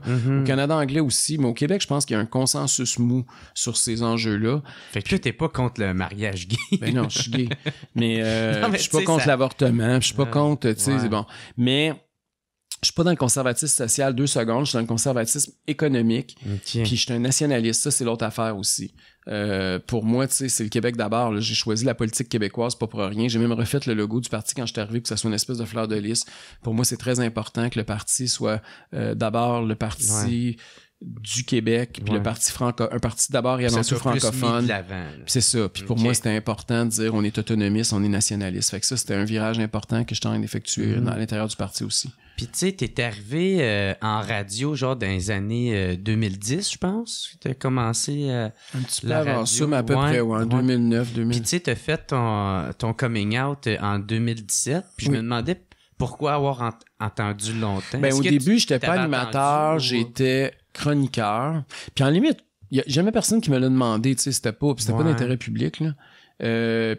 Puis j'ai décidé de le dire, c'est niaiseux, hein. C'est que je parlais en ondes, puis moi j'aime ça jaser, tu sais, en fin de semaine j'ai fait ça, puis tu parles de toutes sortes de sujets quand t'es en ondes, là. Puis je parlais pas de mon chum. Puis je me disais, tu sais, c'est quelqu'un d'important dans ma vie, puis mes auditeurs sont pas au courant. Puis là, je me suis dit, comment je vais faire pour lui dire ça? Fait que là, j'ai dit, ben je vais écrire un livre, parce que je veux pas, là, ça aussi, je voulais pas que les gens... Moi, je suis pas un activiste gay. OK? Je suis très content d'être né au Québec. Puis je pense qu'au Québec, quand t'es gay, c'est pas nécessairement un désavantage. Moi, je me perçois pas comme une victime. Je sais que le lobby a capoté quand j'ai sorti mon livre puis j'ai annoncé ça. C'est ça, c'était un autre de mes questions. Puis moi, je suis pas là-dedans du tout. Je revendique rien. Moi, je trouve que...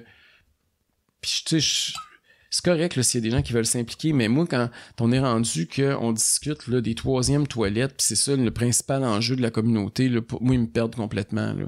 Moi, ce que je veux, là, c'est que mon orientation sexuelle, là, tu t'en sacs comme dans la 40. Puis à partir de là, j'ai rien d'autre à te demander. Fait que c'est... Puis si ça t'intéresse pas, ben tant mieux, je t'en parlerai pas. Tu sais, c'est pas... Moi, je suis là. Fait que il y a des gens pour qui c'est important de mettre ça en face du monde. Puis là, on a besoin des toilettes transgenres.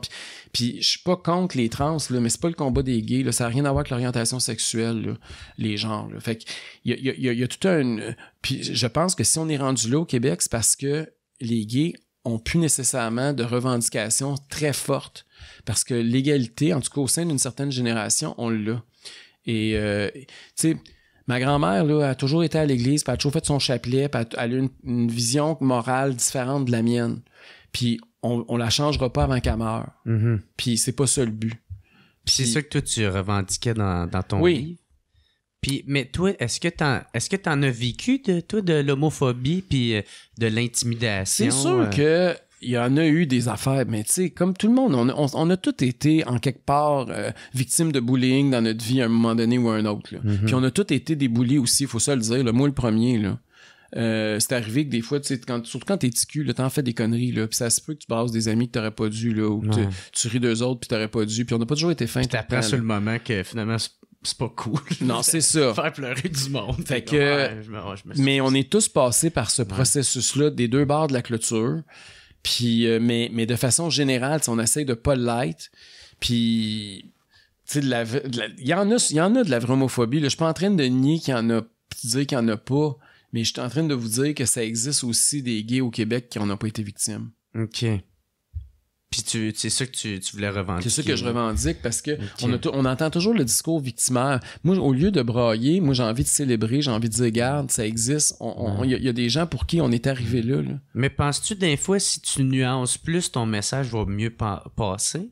Parce qu'on dirait que c'est ça que surtout, il y en a beaucoup qui vont te reprocher, genre. Oui, ben, oui, mais ils vont toujours me reprocher, tu sais, ils me reprochent de respirer, là, mais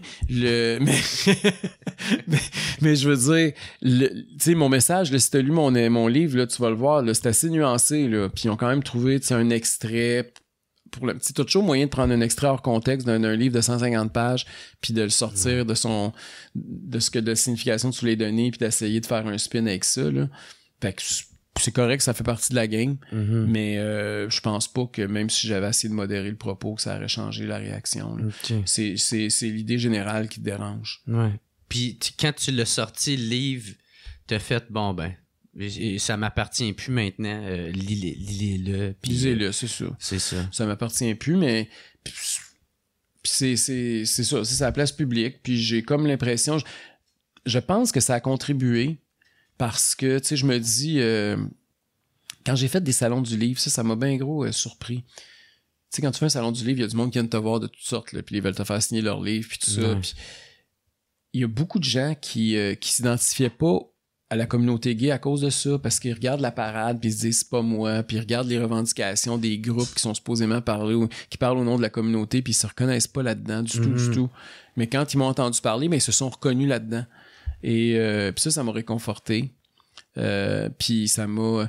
Tu sais, parce que justement, j'avais un angle différent, ben il y a des gens qui ont pu aborder ça avec des gens dans leur entourage. Puis ça a fait des coming out aussi, puis ça a fait de l'acceptation peut-être un peu plus dans certains milieux, plus entre guillemets conservateurs. Ouais. Puis comment t'es vu à travers les autres conservateurs? T'sais? Est-ce qu'il y en a justement qui...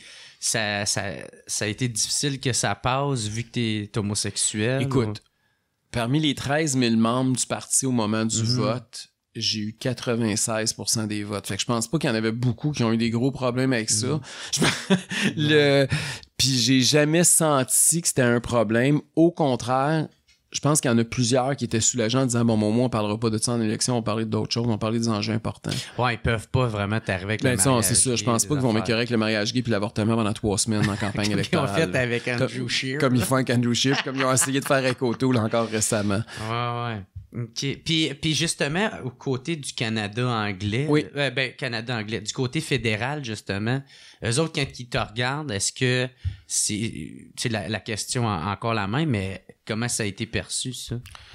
Ben écoute, moi j'ai travaillé à l'époque avec Stockwell Day, qui était le chef de l'Alliance canadienne, un ancien pasteur. C'était sûr que pour eux... j'étais avec l'aile la plus conservatrice du mouvement conservateur. Puis ça a toujours super bien passé. Ouais, ça a toujours été super bien accepté. Puis j'ai toujours été très, très... J'amenais mon chum partout. Puis ils n'en ont jamais fait de cas, au contraire. C'était pas... Mais oui, c'était du monde qui allait à la messe puis qui allait à l'église. C'est ça l'affaire. Mais il n'y aurait pas à avoir un débat d'idées dans le sens que... Tu sais, il y aurait faire comme « Hey, c'est correct, qu'est-ce que tu fais? » Mais tu sais, juste sache que...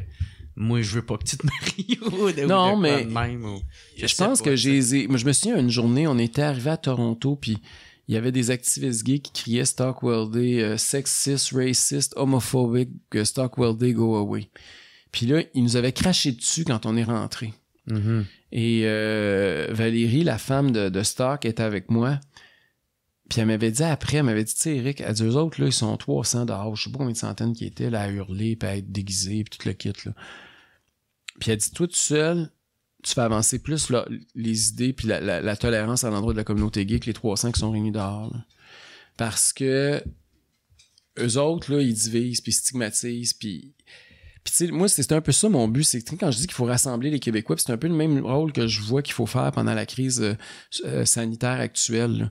Faut arrêter de prendre un petit groupe puis commencer à fesser dessus. Là. C'est pas parce que quelqu'un va à l'église là que il déteste les gays puis il veut toutes les pendre par les couilles puis que il est contre ici puis je veux dire, les gens ont le droit d'avoir des convictions religieuses puis ils ont le droit le dimanche après-midi au lieu de passer à la tondeuse d'aller à l'église, OK? Puis la même chose avec ce qui se passe avec la crise sanitaire là. C'est moi de voir un premier ministre qui fesse sur les gens qui sont pas vaccinés ou qui fesse sur les gens qui font du tourisme ou qui fesse ces jeunes parce qu'il dit qu'ils font des parties ou qui fesse sur une radio à Québec. Moi, j'aime pas ça. Je pense pas que c'est le rôle d'un élu de diviser le monde de cette façon-là. Il faut rassembler les Québécois puis s'unir contre la COVID. Puis il faut unir les gens aussi, les conservateurs sociaux puis moraux, avec l'ensemble de la société. Ces gens-là, ils ont des bonnes valeurs. C'est juste que sur ces enjeux-là, il y a une méconnaissance de part et d'autre. T'sais. Souvent, l'intolérance et la chicane là-dedans, la source première, c'est l'ignorance. Quand tu connais pas l'autre, tu t'imagines des choses qui sont bien pires que la réalité. Puis c'est ça qui est notre rôle comme politique, c'est de faire des ponts entre ces groupes-là, pas d'essayer de les stigmatiser pour gagner des points. Puis c'est pour ça que je suis allé en politique, parce que je suis tanné de voir François Legault faire ça. Puis je comprends que dans les sondages, actuellement, ça marche. Puis moi, peut-être que c'est pour ça que je serai jamais premier ministre du Québec, je le sais pas, ça va être les Québécois qui vont décider. Mais moi, je suis pas allé en politique pour être premier ministre. J'étais allé là pour défendre mes valeurs puis mes idées. Puis voir un premier ministre qui gouverne par sondage puis qui sert de ceux qui sont minoritaires dans les sondages pour essayer de consolider ceux et celles qui sont d'accord avec lui, je trouve que c'est de la mauvaise politique. Okay. Puis j'ai l'impression de vivre là-dedans présentement. Là. Ouais. Pour moi, le passeport vaccinal, c'est exactement ça.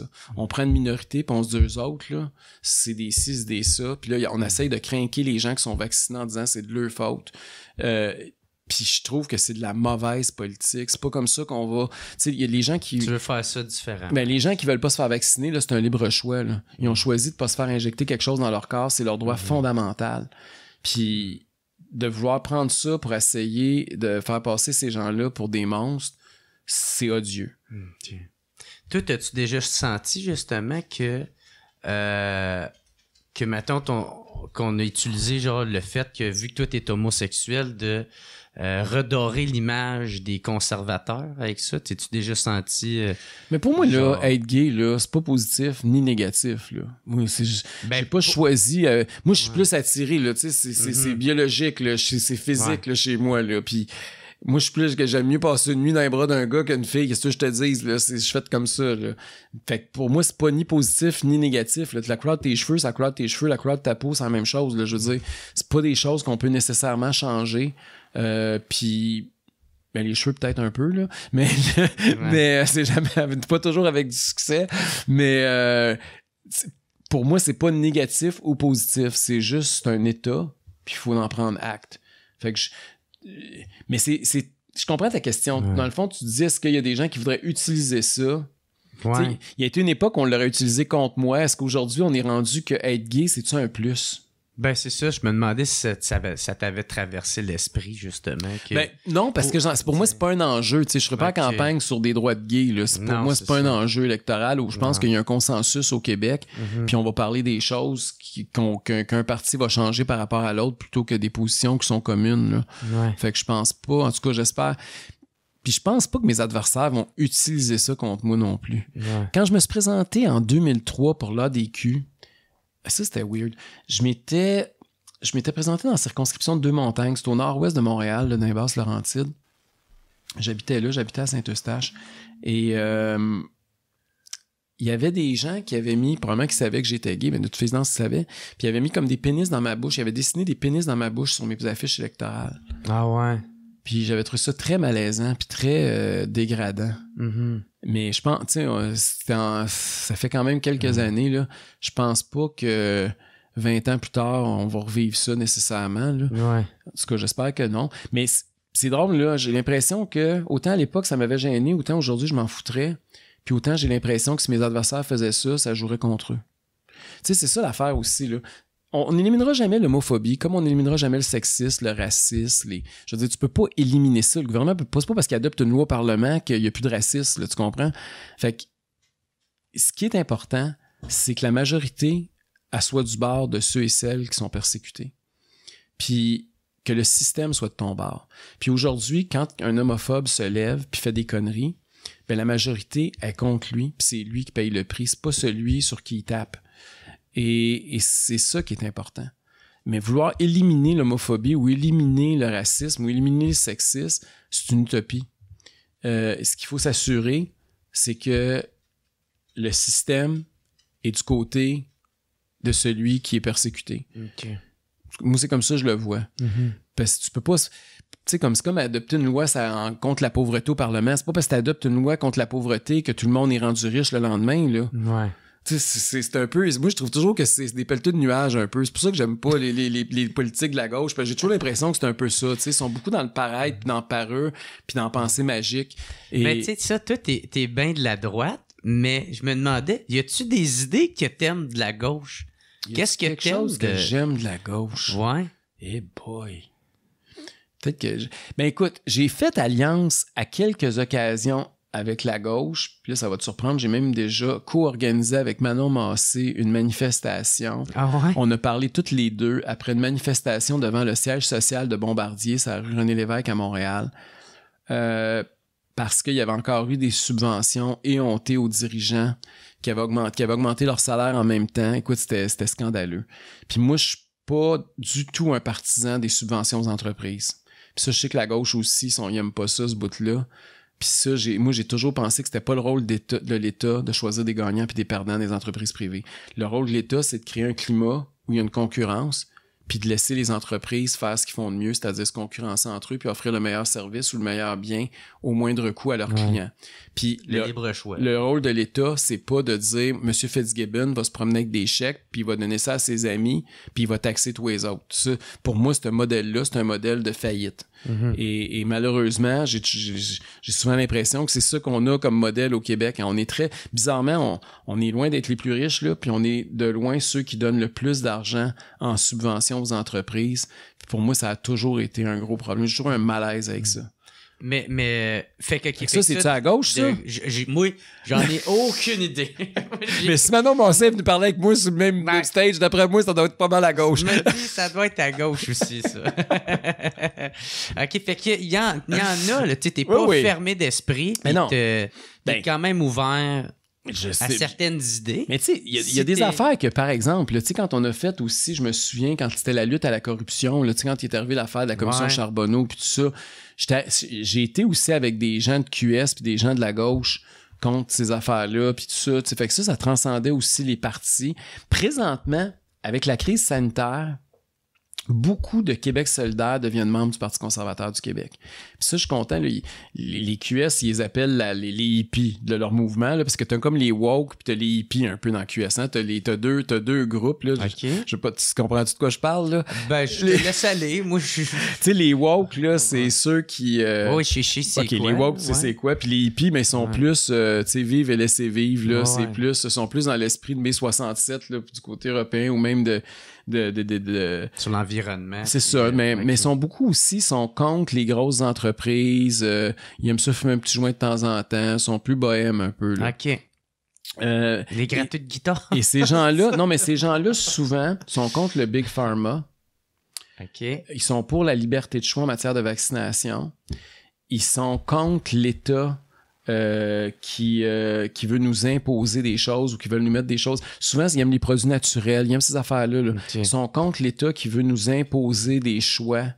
Donc, puis j'ai été très surpris. J'ai même, là, je te donnerai pas de nom, là, mais on va avoir des candidats qui ont déjà été candidats de Québec solidaire aux prochaines élections. Ouais, qui switchent pour mais pour le Parti conservateur. Ces gens-là, c'est des gens qui... Non, il y a un réalignement. Puis quand il y a un réalignement, c'est normal. Quand tu checkes le pommier, les pommes, ils viennent de tous les branches. Là. Mm-hmm. Et il y a un pommier qui est en train de se faire brasser présentement au Québec. Là.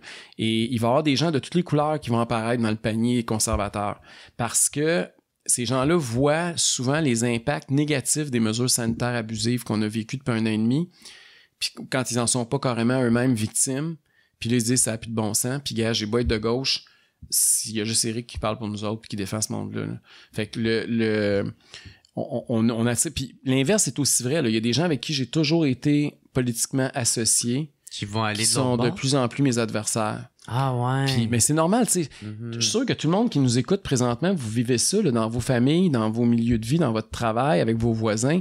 Il y a des conflits là, qui sont apparus depuis 1 an et demi à cause de ça. On a des visions vraiment différentes. Il y a des parents qui se parlent plus là, dans la même famille, des frères et sœurs, il y a des voisins que, tu sais, quand ta voisine elle a appelé la police pour dire que tu recevais ton père à souper, pas sûr que tu as prêté à tondeuse là, la semaine passée. Là.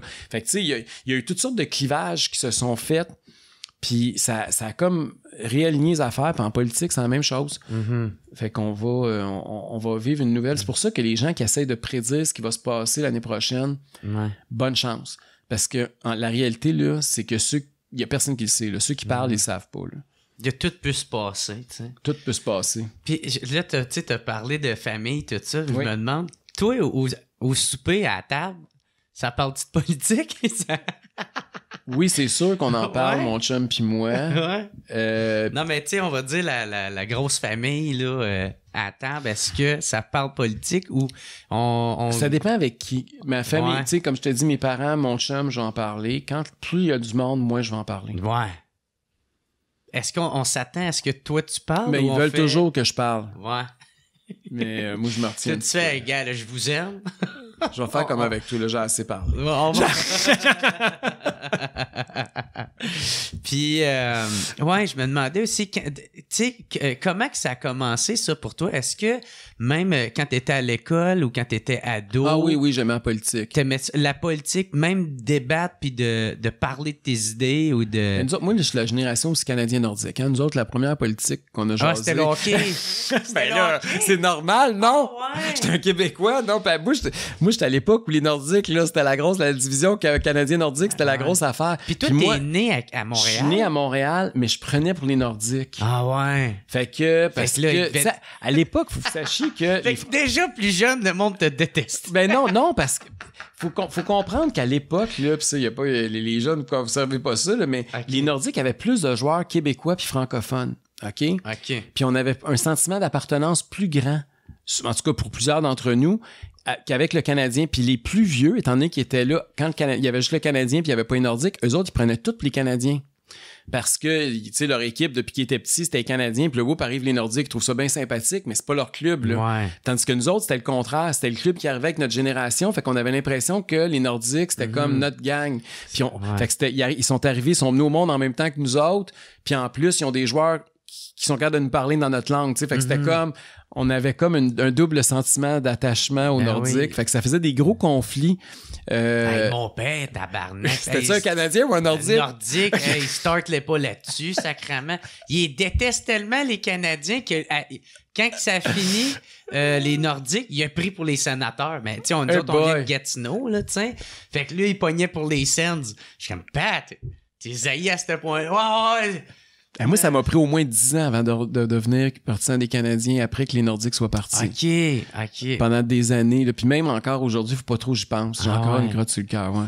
Ah ouais, ça vient te chercher à ce Puis, point. tu sais, je suis partisan du Canadien. Là, je suis content, tu sais, comme que le Canadien gagne, tout ça. Mais Pas tu sais, autant comme quand t'aimais les je Nordiques. serais je serais plus content s'il y avait un gilet des Nordiques. Ouais. Ah ouais. Fait que ça veut dire, dès plus jeune, ça a commencé. Mais non, mais ça. je dis que c'est de la politique. C'était de la politique un peu. Hein, Ben, tu sais. c'est du C'est du débat, puis C'est ça, ouais. tu sais, on se crêpait le chignon, puis ça... Écoute, il y a du monde aussi qui se parlait pas dans le temps canadien-nordique. Là. Quand il y avait les grosses games, là, fallait pas trop que ça brasse. Ah, là. Il y dans avait le temps, c'est pas de politique à la table, puis pas de pas de canadien-nordique. hockey. Ça allait un peu ensemble. Puis il y avait Ah, même ouais. des gens qui faisaient des parallèles entre les deux. Parce que, tu sais, les Nordiques avaient le fleur de lys, c'était bleu, c'était plus francophone. Canadien, c'était plus Montréal, c'était plus anglo, C'est c'était rouge, Ouais. c'était canadien. Ouais.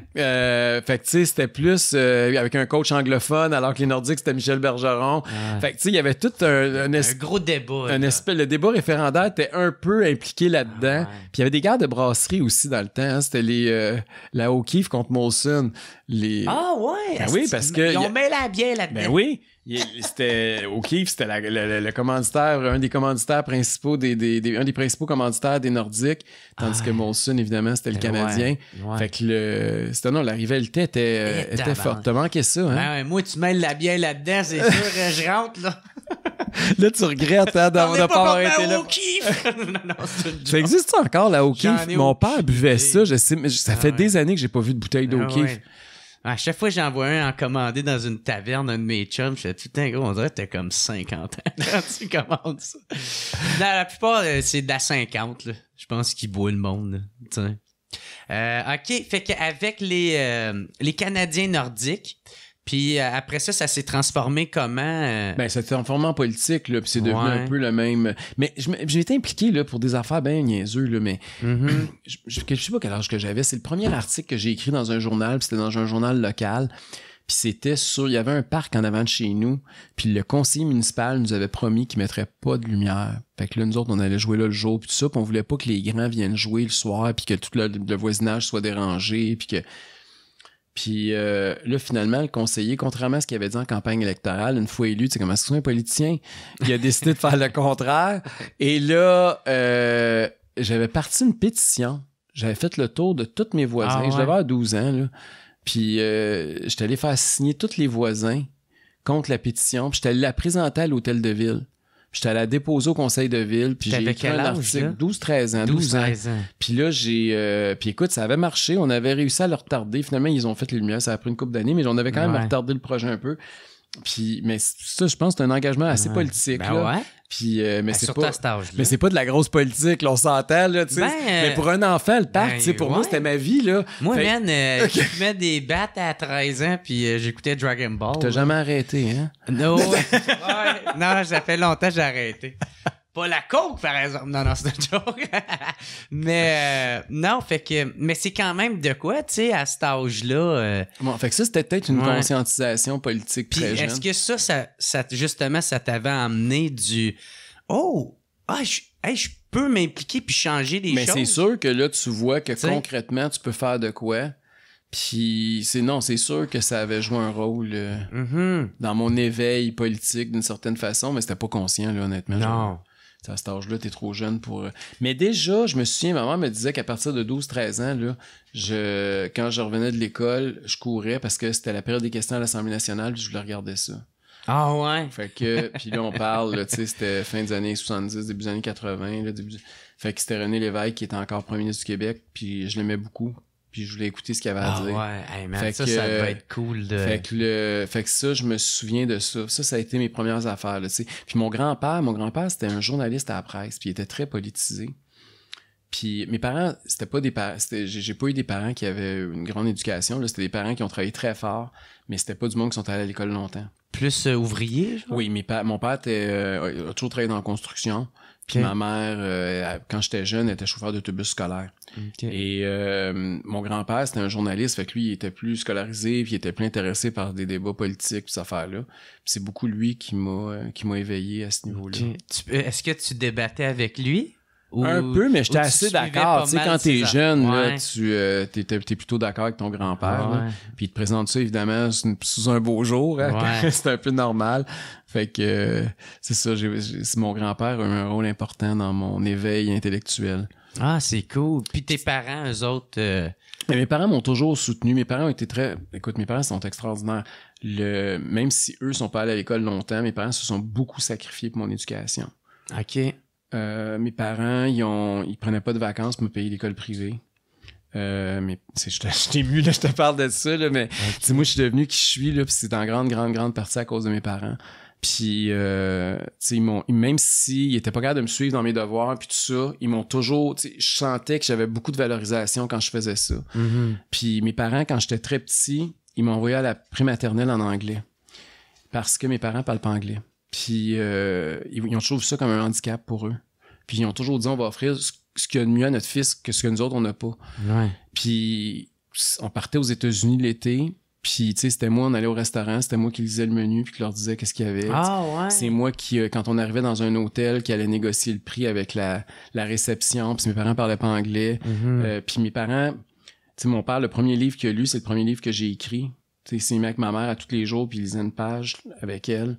Tu sais, c'était pas un gars c'était pas un homme de lettres, là, c'est pas, okay. mais il y a d'autres qualités, là, c'est un travailleur incroyable, là, c'est mon héros, mon père, mais c'était pas à ce niveau-là qu'il avait développé son talent. Puis ça, pour moi, c'est bien important. Puis je pense que c'est pour ça aussi que je suis devenu qui je suis en politique. J'ai toujours voulu que mes parents comprennent. Puis j'ai toujours voulu les inclure, parce que la démocratie, c'est aussi ça. Quand je parlais tantôt de pas diviser, là, c'est pour ça que, tu sais, on m'accuse d'être un populiste, mais pour moi, c'est bien important, puis qu'il y en a pas, il y a pas de petits peuples, puis il y a pas de grandes élites. Tout le monde, un débat démocratique, c'est que tout le monde est égal. Puis ce monde-là, sont aussi intelligents, puis ils ont autant le droit d'avoir leur place autour de la table que celui qui a son doctorat ou que celui qui pense qu'il est intelligent. Mm-hmm. Fait que pour moi, ça a toujours été bien important de vulgariser le débat, puis de ramener ça dans le concret du monde, même ceux que la politique intéresse pas. Fait que ça, Puis je pense que c'est pour ça que j'ai vulgarisé beaucoup en politique. Je le sais, je l'ai fait délibérément. Tu sais, autant au niveau de mon niveau de langage, au niveau des sujets que j'ai abordés, j'ai souvent voulu parler à mes parents. Mais pas, tu sais, tu comprends que je leur parlais pas à eux autres, là, mais je leur parlais au monde comme mes parents. T'appelles pas papa, maman. C'est ça. Non, c'est Martine. Non, mais tu comprends ce que je veux dire. Ouais. Fait que c'était ça mon... OK. Tu sais, en posant la question, je me suis souvenu d'une autre question que je voulais te dire. C'est, tu sais, il y en a bien, mettons, qui vont... Tu sais, je parlais de la guerre radio, là, tu sais. Mais je me demandais, qu'est-ce que t'aimes de la radio de Montréal? Y a-tu de quoi que t'aimes de la radio de Montréal? Plein d'affaires que j'aime de la radio de Montréal. Ouais. Il y a peut-être un peu plus de sport. Parce que moi, en plus, OK. OK, là, hey, ça, faut que je te dise ça, là. Puis ce Ouais. soir, d'ailleurs, j'y vais, là. Je sais pas quand est-ce que vous allez le regarder, mais c'est pas grave. Les Alouettes? Pour moi, j'étais un fan de la CFL. OK, je dois être un des 12 au Québec, là. Mais j'aime beaucoup la Ligue canadienne de football, OK? Puis depuis toujours, là, j'ai toujours été un fan des Alouettes. Puis même avant, là, j'étais allé là, dans le temps de la machine, puis des Concordes, puis j'ai toujours été un fan de football. Et puis... J'aime ça. Puis à Montréal, évidemment, il y a plus de discussions de sport autour du football parce qu'à Québec, il y a le rouge et or, mais quand même, c'est pas la CFL. Là. Et ça, c'est une affaire que j'apprécie beaucoup de Montréal. Mes plus belles soirées à Montréal, là, c'était au Stade Molson à regarder une game des Alouettes. Ah, moi, ça me tente justement d'aller checker les Alouettes, mais plus pour la partie me défoncer la gueule en écoutant la game. J'aime bien les tailgates pis ces affaires. Moi, j'aime ça après, mais pas avant parce que je veux focaliser sur la game. Ouais, tu veux l'écouter. Je veux pas qu'à la deuxième demi, je me rende plus compte de ce qui se passe sur le terrain. Là. Okay. Mais d'ailleurs, tu serais malheureux aux États-Unis, ils arrêtent de servir de la bière à un moment donné. Hein. Quand le monde est trop chaud, là, à la NFL, là, quand tu vas dans les games. Je pense que c'est une bonne affaire. Tu sais, esti de monde d'un fois, là, sacrément, tu sais, qui va sous, il doit avoir plein de batailles puis des... Fait que le sport, c'est une affaire que t'aimes beaucoup. Le sport professionnel, oui, moi, tous les ans, ben là, cette année, on n'a pas pu y aller, évidemment, à cause parce que les frontières sont fermées, mais à tous les ans, avec des amis, je vais voir une game de la NFL, où je vais voir aussi une game de baseball. Puis, fait que t'aimes le sport, toi? J'aime le sport professionnel, oui. Puis, ben, personnellement, la seule chose que je fais, c'est que je cours. Ouais, c'est ça. Je fais rien d'autre.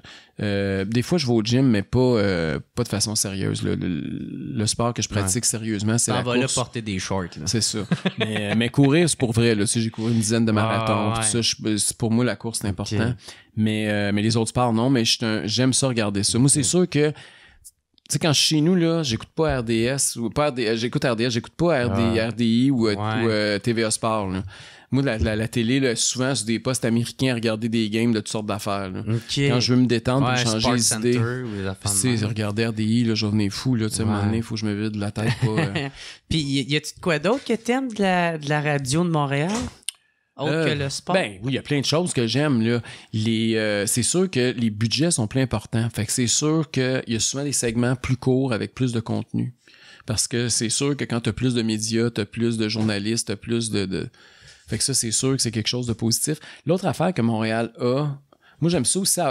Je trouve qu'il y a une diversité au niveau linguistique. Ça, c'est important. J'aime ça écouter CJD ou j'aime ça écouter ce que les Anglais, parce que des fois, un même sujet, juste comment que la langue... Tu sais, il y a Montréal, Québec, que ça change, mais le traitement aussi au niveau linguistique, il change. Puis ça m'intéresse. Moi, je suis curieux de ça, de voir comment que les Anglos, la même nouvelle, ils vont la traiter. Ça m'intéresse. À Montréal, il y a ça. Il y a plein d'affaires, là. C'est pas... OK. Fait que t'en écoutes quand même de la radio de Montréal. Oui, j'en écoute, mais oui. Je l'écoutais avant de venir te voir. C'est ça que j'écoutais, justement. Okay. Parce que moi, ça, je suis pas quelqu'un de radio. Même la guerre Montréal-Québec, tu sais, moi, je viens de Gatineau, m'en crisse bien, là, tu sais. Je regarde, je me demande... Fait que ça, c'était Rock Chalette que t'écoutais, c'est ça? Personne, j'écoutais personne. Moi, j'essayais de devenir 50 Cent. OK, moi, c'était ça. Moi, c'était ça que je faisais quand j'étais jeune. T'sais, moi, je faisais pas de pétition. Moi, j'étais comme, m'essayer de vendre de la drogue. Puis, me rendre millionnaire à vendre de la drogue. Ouais. Puis, get rich or try dying. Une affaire de même. Là. mais, hey, thank you. Mais merci. Merci, Eric. C'est ça, ma dernière passion, c'est tu sais quoi? Ton chien? Mes animaux. Ben, pas juste les chiens. Les chiens aussi, j'aime tous les animaux de compagnie. Ça, tu partages ça avec moi, toi, non? Ouais, moi, j'adore les animaux. C'est même une des raisons pourquoi je vais pas dans un zoo, parce que je trouve ça trop triste de les voir enfermés. Mais, tu sais, moi, je suis pas un esti d'activiste, là. Moi, je m'en colle. Tu sais, le monde font leur shit, puis moi, je fais... C'est ça. Mais moi, écoute, cette chienne-là...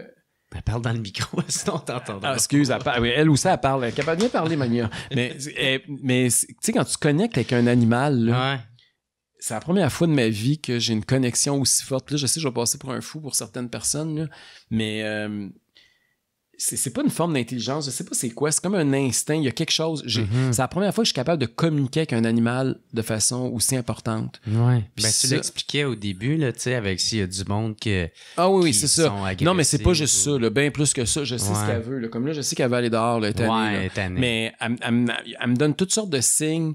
Elle parle pas, puis c'est bien juste. Là. Tu sais, j'ai pas... Puis ça, c'est quelque chose qui me fascine un peu. C'est drôle parce que quand tu me dis que t'allais venir avec ton chien, finalement... T'étais pas content, hein? Non, pas en tout, ça me dérange pas. Tu sais, moi, la seule Mais affaire... non, mais c'est parce que j'étais j'avais supposé un de peu- passer chez nous avant Ouais. de passer, puis j'ai manqué de temps.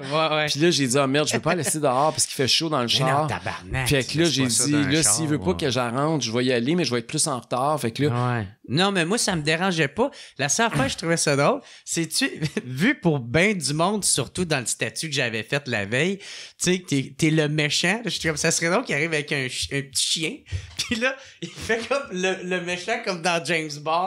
Il fait que ça retourne avec son chien. Bonjour, monsieur Bond.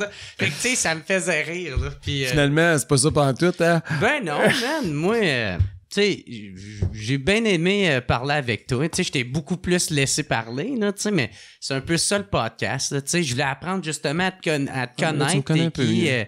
Chris, c'est quoi? T'es-tu tout le temps en mode politique? Mais des fois, tu déconnes, puis t'es un gars qui s'en crée. Mais là, un moment donné, on viendrait fou, hein? Ben, C'est comme toi, t'es pas toujours en mode, tu sais, de ton podcast ou d'humour. ouais, ben ça dépend. Avec mes amis, je suis... T'es en mode podcast. Ben, j'étais en mode, on niaise pas mal souvent, mais c'est sûr, tu sais, j'étais en train de magasiner mes pizzas pochettes, là. Tu viens me voir, ça se peut, je fasse, hey bro, je suis lendemain de brosse, là. Je vais rusher un petit peu. Fait que, bref, un gros merci, Merci Eric. à toi, Si le Jer. monde veut te suivre, s'il y a-tu de quoi tu veux plugger? Ah, il y a ou, plein d'affaires que je peux plugger. Ouais. Ma page Facebook, Mhm. mon compte Twitter, conservateur.québec si vous voulez devenir membre, si vous voulez faire partie du mouvement. Ouais. Puis qu'est-ce que je peux plugger d'autre? Ma chaîne YouTube. Ouais. Y en a-tu d'autres à Ouais, part ça? tu fais des lives. Ah, je mon pense. compte Instagram. Oui, je Ouais. fais des lives sur tout. Mon compte Ouais. Instagram, écoute, j'en ai, là, on est rendu sur un paquet de plateformes, je sais même plus, ça devient compliqué à Ok. suivre. À cause on avait peur à un moment donné de la censure. Tu sais, il y a tellement eu de Ouais. censure ces derniers temps, ces réseaux sociaux, Mhm. qu'on a ouvert plein de plateformes pour contrer Ouais. une potentielle Mais moi, c'est censure. ça, j'avais fait un statut là-dessus. C'est que, tu sais, à un moment donné, j'avais marqué, je sais pas, il y avait un gars qui disait que je soquais en tabarnak, là, genre, puis là, je disais, ben, tu veux-tu que j'aille te sucer, tu sais, genre en le niaisant.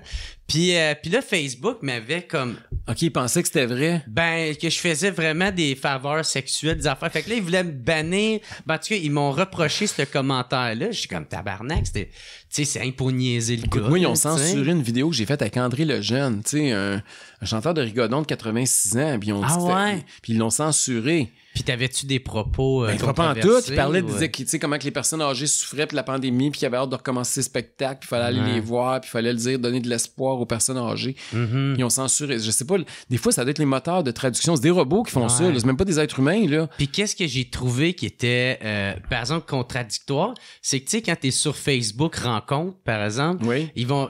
Puis t'as comme la fille... Ben, tu vois, moi, parce que moi, j'ai regardé les filles, mais t'as des critères qui sont semblables. Ils vont faire « Hey, ça, c'est une bonne pioche.